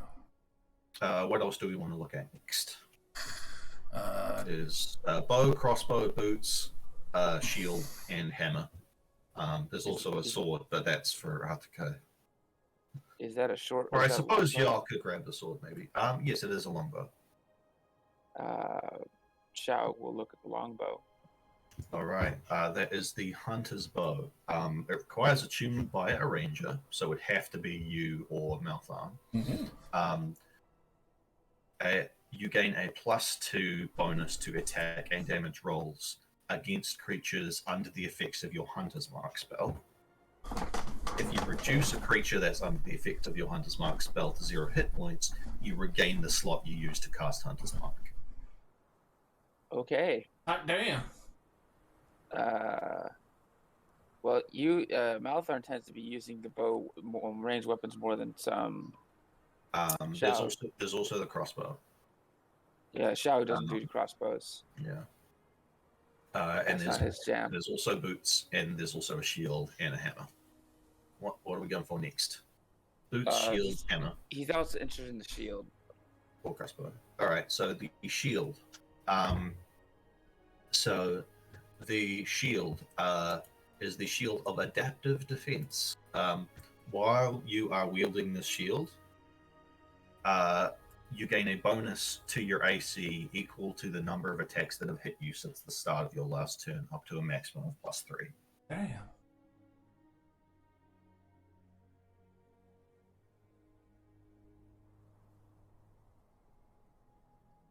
What about the hammer? The hammer of thunderous might. This heavy dwarven warhammer crackles with storm energy, granting a +1 to attack and damage rolls with it. Any target the hammer hits must make a DC 14 strength saving throw or be knocked back a number of feet equal to 5 times the wielder's strength modifier. That sounds like Billy's hammer. If the target is prevented from moving by an obstacle, both the target and the obstacle take 1 thunder damage per 5 feet the target fails to move. You knock them back and they take smashing damage. They take damage from hitting things. Can I choose to not activate the slam? Yeah, I don't see why not. Ooh. Oh, I was gonna go for the breastplate, and that shield sounded sexy, but that hammer is just so good. Lightning and thunder, come on, baby. Do it. You could go and deal with the mines, and you could get 2 items. Will they give us the second item as a down payment for helping out with the mine? They can give you the first item as a down payment. First item is the payment we're already fucking over. Yeah, Fucking dwarves. yeah. What's the breastplate do again? There's two breastplates. One of them that's... gives you advantage on saving throws after you failed that type of saving throw, and also better death saving throws, and you get a hit point back when you get all your death saving throws success. The other one gives you some necrotic damage for each attack that hits you. So it's a backlash. No, it's when you get hit, you gain a charge, and you can basically each time you hit someone, you lose a charge and deal an extra bit of necrotic damage.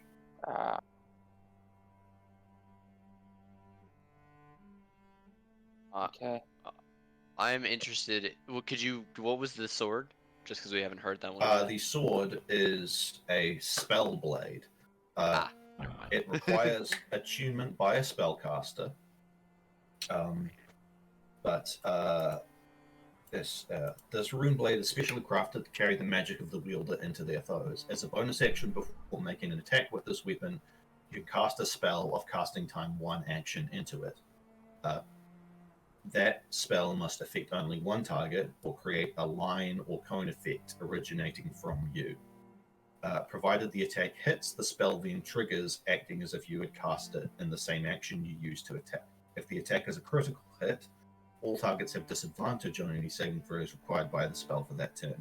If you fail to hit a target with the imbued sword before 1 minute passes, the spell dissipates without effect.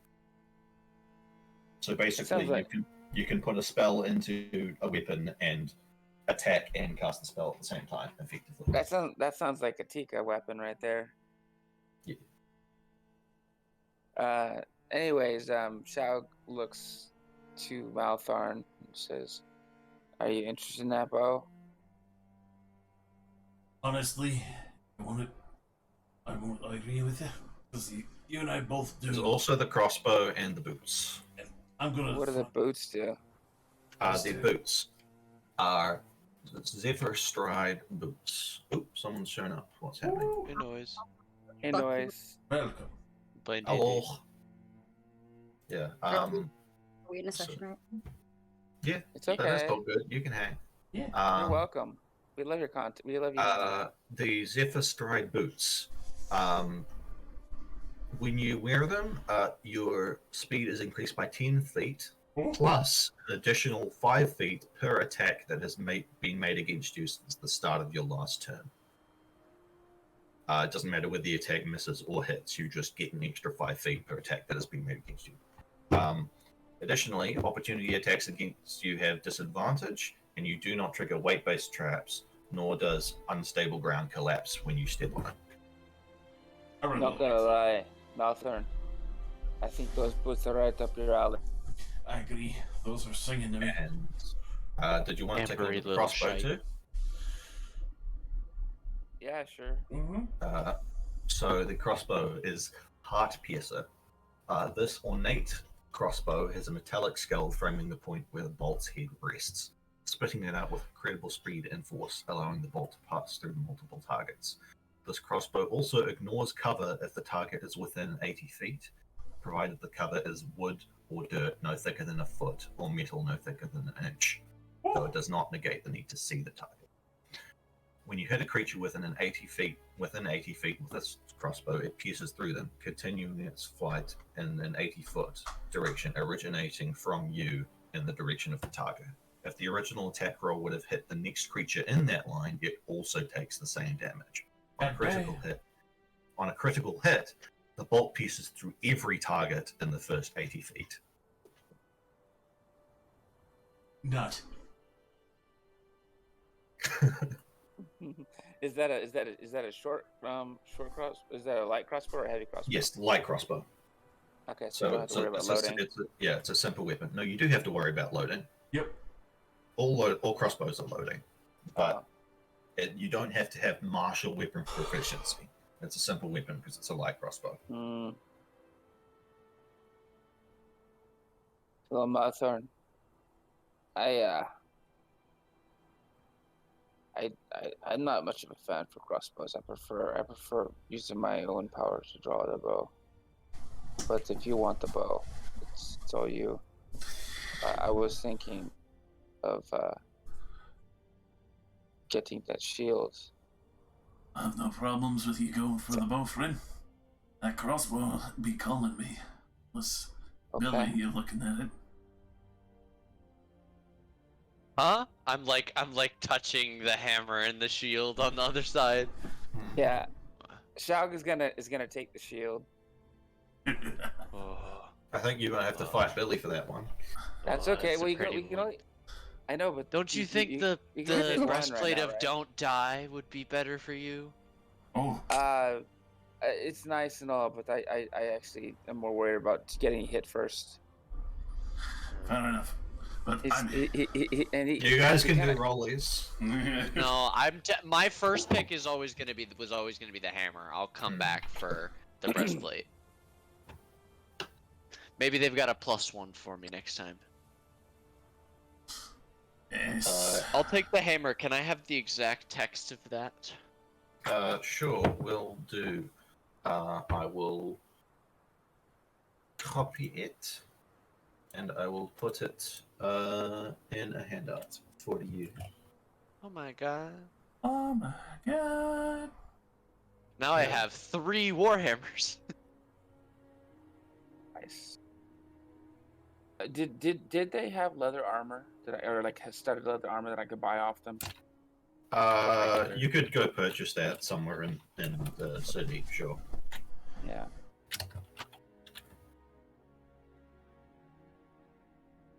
Where are we? Billy. I need to move it into the items, but it is there. Ooh. Magic items. I think the hammer is. What was it? Rare.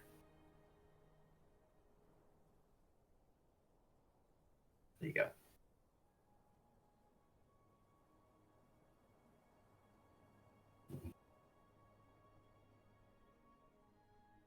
What else were you guys going to get? Oh, I forgot we had the fucking blood map. Mm-hmm.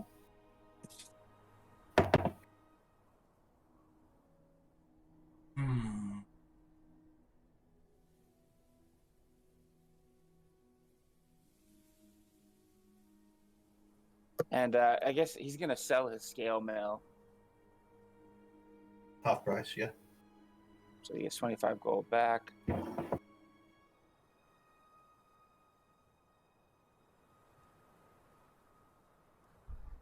still there, which is 45, so 40 gold pieces.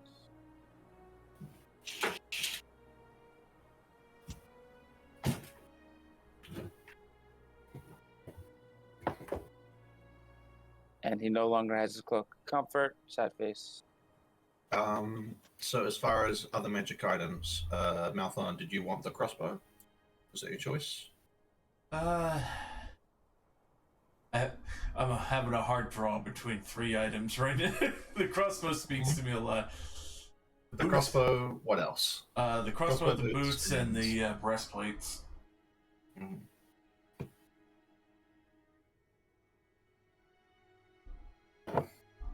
Well, if you guys want, it is getting kind of late, so we could leave it off there, and you guys can make your decision over the course of the week before next session. So, Would you guys prefer that? I could be down with that. Sorry? I could be down with that. yeah. Well, are we just... Well, honestly, yeah, I'm gonna go with the crossbow. Crossbow's screaming at me, and I feel like that's gonna be very useful. Alrighty. The man of preparation sees a huge, immense use for that. Good Are stuff. we gonna go? Yeah, Shaug looks between all 3, I guess. We've made our selections, and we're kind of like breaking out to go away, and then maybe come back after we talk to each other for a bit, right? Yeah. You guys can I'm imagining you're gonna at the very least take a day to chill out and sort yourself out. Oh yeah. Yeah. Yeah, when we get away from the rewards that they had laid out in front of us, and we're by ourselves or with each other only, Shao Chell looks to Billy and Malachar said, "So, do we want to help these assholes with their fucking mine issue, or can we get the fuck out of here?" Well, that benefactor kind of needs us to get in that mine and clear it. So I thought you'd say. How So, much time do we The have deal for is, control? to clarify, you can wait about a week for the dwarves to deal with the mine themselves, and then they will give you the crystals. Or you can go down there, deal with the mine yourself. You'll get the crystals pretty much immediately after you deal with the mine, and you will also And get we an get a additional magic magic item. They were Okay, also going sounds to like- pay us hush money, right? Yes. Yeah. Yeah, the hush money is going to come later, but yeah, when the princes, Well, Yeah. when the cannibal princes, yeah. until they pay us, he's the cannibal prince until that hush money shows up. Good old kid. Okay. That. Anybody that they Actually, want to that does track. I'm going to say, Billy, you were the one who were talking about the most. So why don't you just make me an intimidation check? This one does have to do with charisma. That's fine. Oh, I whispered it. I should get to re-roll publicly. No, unfortunately, that's not how it works. I'm not very good at charisma, unfortunately. Billy No, knows that's that. all good. Yeah, it's essentially you're intimidating them into thinking that you will both tell people and that people will believe you. But yeah, I'm gonna say you guys get, let's say, I'm gonna say 100 gold hush money each. Nice. Pocket money. All right. So Would we you have update Atika's sheet? But also a little bit of a threat of hey, don't talk about it, or we'll send someone. while we're taking some time to maybe enjoy, rest up and maybe get a little drunk after getting all fucked up by this cold shit up north.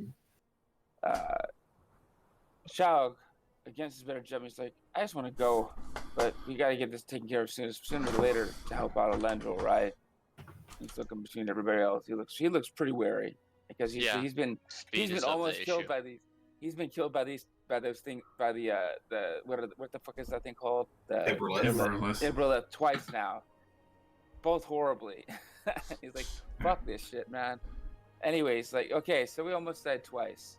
this time I'm not getting close to whatever's trying to kill us. So I'm gonna make it so Billy doesn't die, and he gives Billy the shield.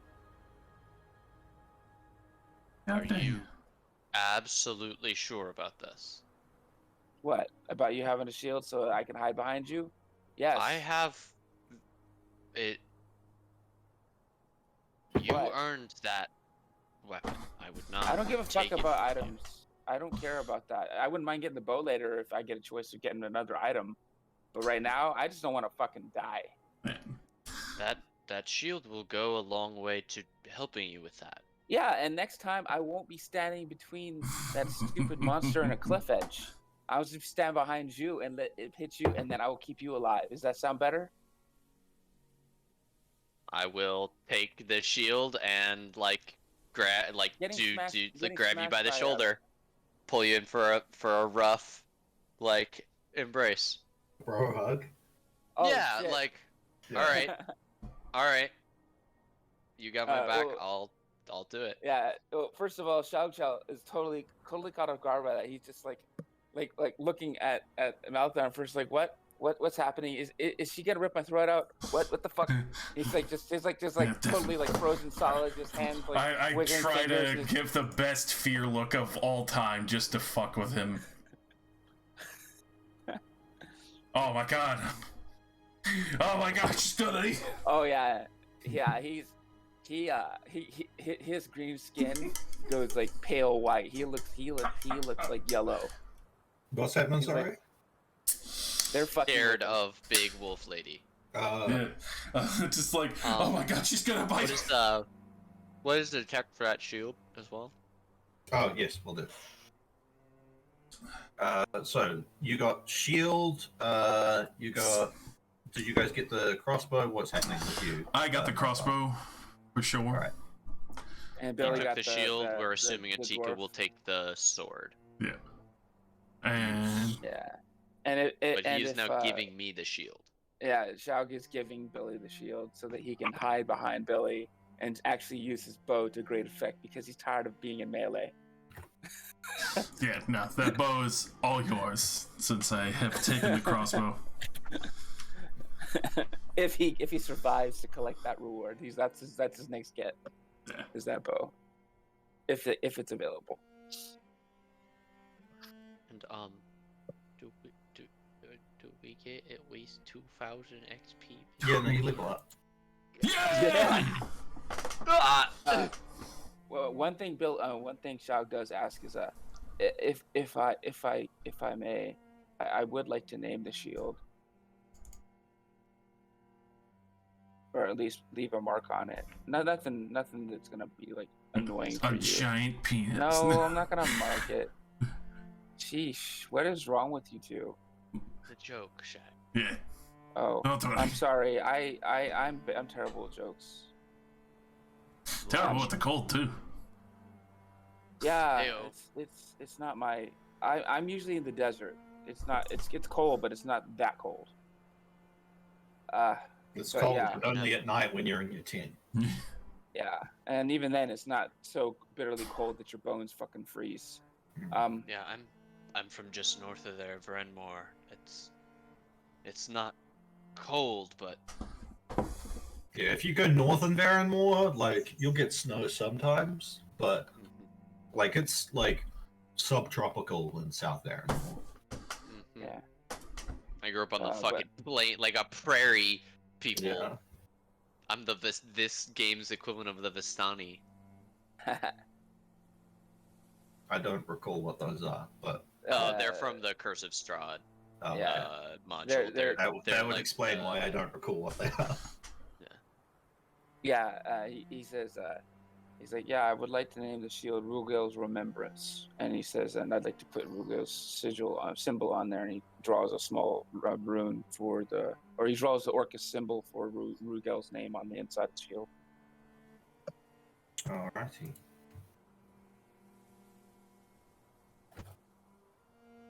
So that way Rugel will be protecting us when he nods quietly.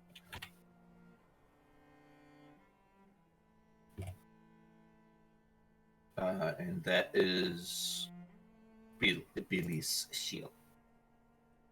There we go. So we now have 4,700 experience. You're leveled up, so I guess whatever gets you to level 6. So minimum 14k. Yeah, 14K. 14,000. Boy. And I'm so hungry for one of those breastplates. Yeah. But Coming back for that, we'll get Shag the bow. So, the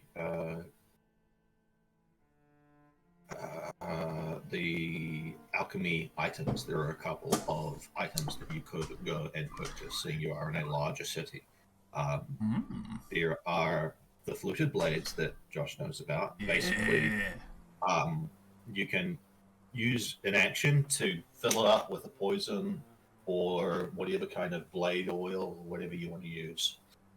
And then after that, you can just release that as part of an attack. You don't need to take a bonus action or an action. It's just part of the attack. But it, of course, runs out as it normally does. A regular fluted blade, you can have up to 3 units of the same poison or blade oil. A double fluted blade, you can have 1 unit each of 2 different ones. There's also something else called Boil Blast Armor, which essentially you insert up to 3 vials or bottles into it. And if you are hit by a creature with a melee attack, then a random one of those vials or bottles bursts and splashes onto your attacker. But up to you guys if you care about that.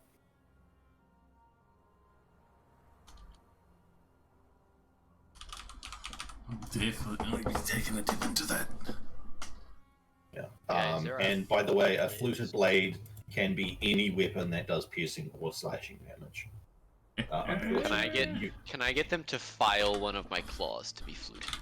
No. A fluted claw, that would be cool as shit. That would be badass. While technically you can't do that, Alendril is looking into like biological modification to fix his inbreeding bullshit.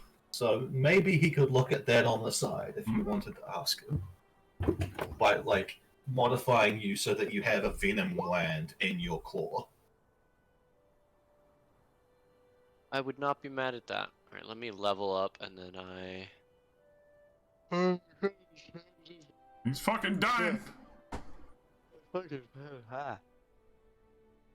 yeah, I hope you like your custom magic items. Oh yeah. Yes, sir. Oh yeah. Incoming crossbow expert, for sure. Oh my god, that would be ridiculous. Yeah, because you're gonna be shooting through all the cover. Just everything's gonna be getting nailed. It's gonna be hilarious to shoot. Yeah, you seen that Indiana Jones in The Last Crusade, right? When they shoot like 5 Nazis with 1 pistol round. Yeah, just. Yeah, that's what the crossbow is basically. Within its primary range, it don't stop. An important thing to note, though, I am now actually that's very good at protecting Shagchow. If you're behind me, because I just got this. Oh. This protects creatures within 5 feet of me. If they attack you or me, they take damage. Yikes. I can So now stay speak close to me, primordial. and I will do that. Oh, I need to pick a second blood maledict. Yes. I can speak to the earth. 2 uses of blood maledict now. Do I get Crimson Rights yet? Hello, Crimson. Do I get 7th level? Fuck.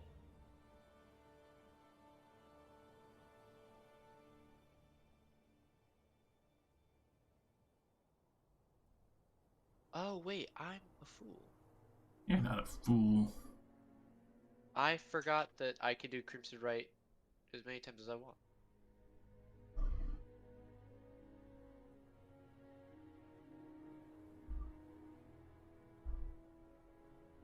Crack the living shit out of monstrosities and fiends.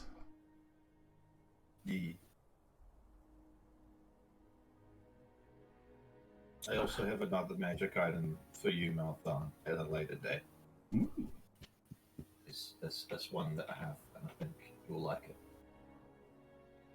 I'm gonna see. This is where I start to go. Like I'm here in the cold, and I'm not getting another Crimson Right.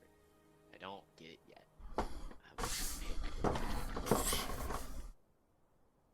Also, I'm going to go and spend 20 gold on fine whiskeys and other drinks for my family. Absolutely. They're very appreciative of it.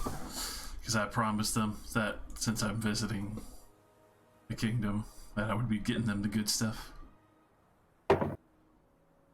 Yeah, they're definitely super appreciative and will happily just basically party with you for a day.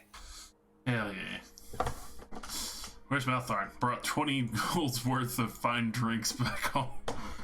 Yeah, and they make like a bunch of real good hearty stews and shit.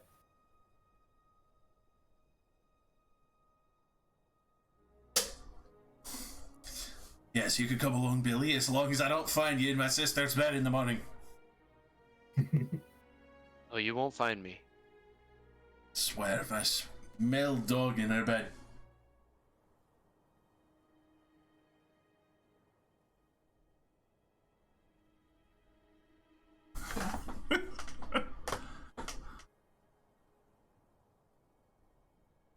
So the shield resets at the start of a round.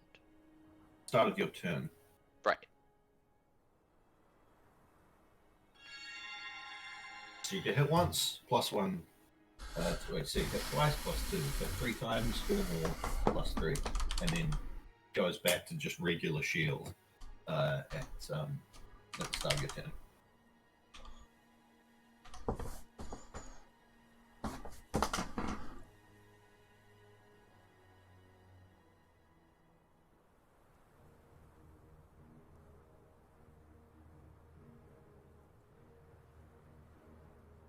Also, I get. Yep. What's this? With what? You said, can I get?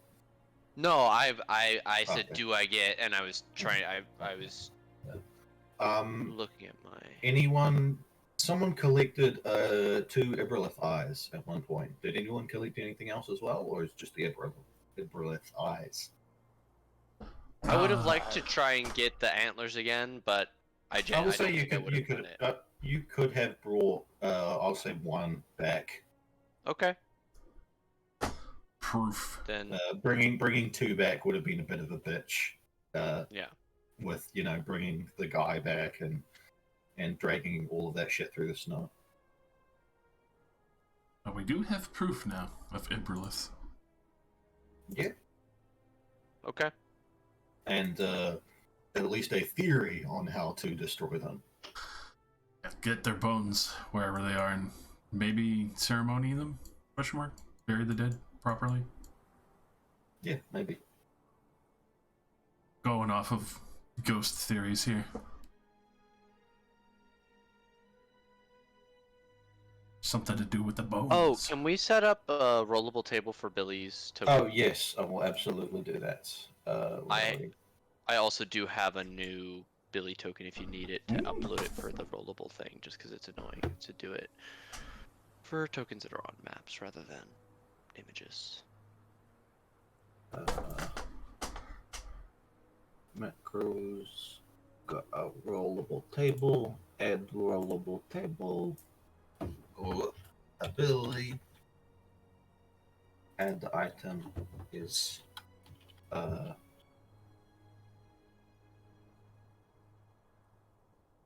humanish. Yeah, I don't see the name, so it literally doesn't matter. You can type whatever you want. I know, but I'm gonna give it a name. Bullfish. Ah. Oh. Fa la la la la la la la la. Okay, so if I shift and transform and then get hit 3 times, I have a possible maximum AC of 24. That's pretty good. That's after being hit 3 times in a turn though. So unless I'm crowd controlling, I don't think I will ever hit that and not go down. Looks into mine, sweats. Good to be home. I'm trying to find the Billy token. I don't know if I have it on my upload. I think you might have put it on. I have it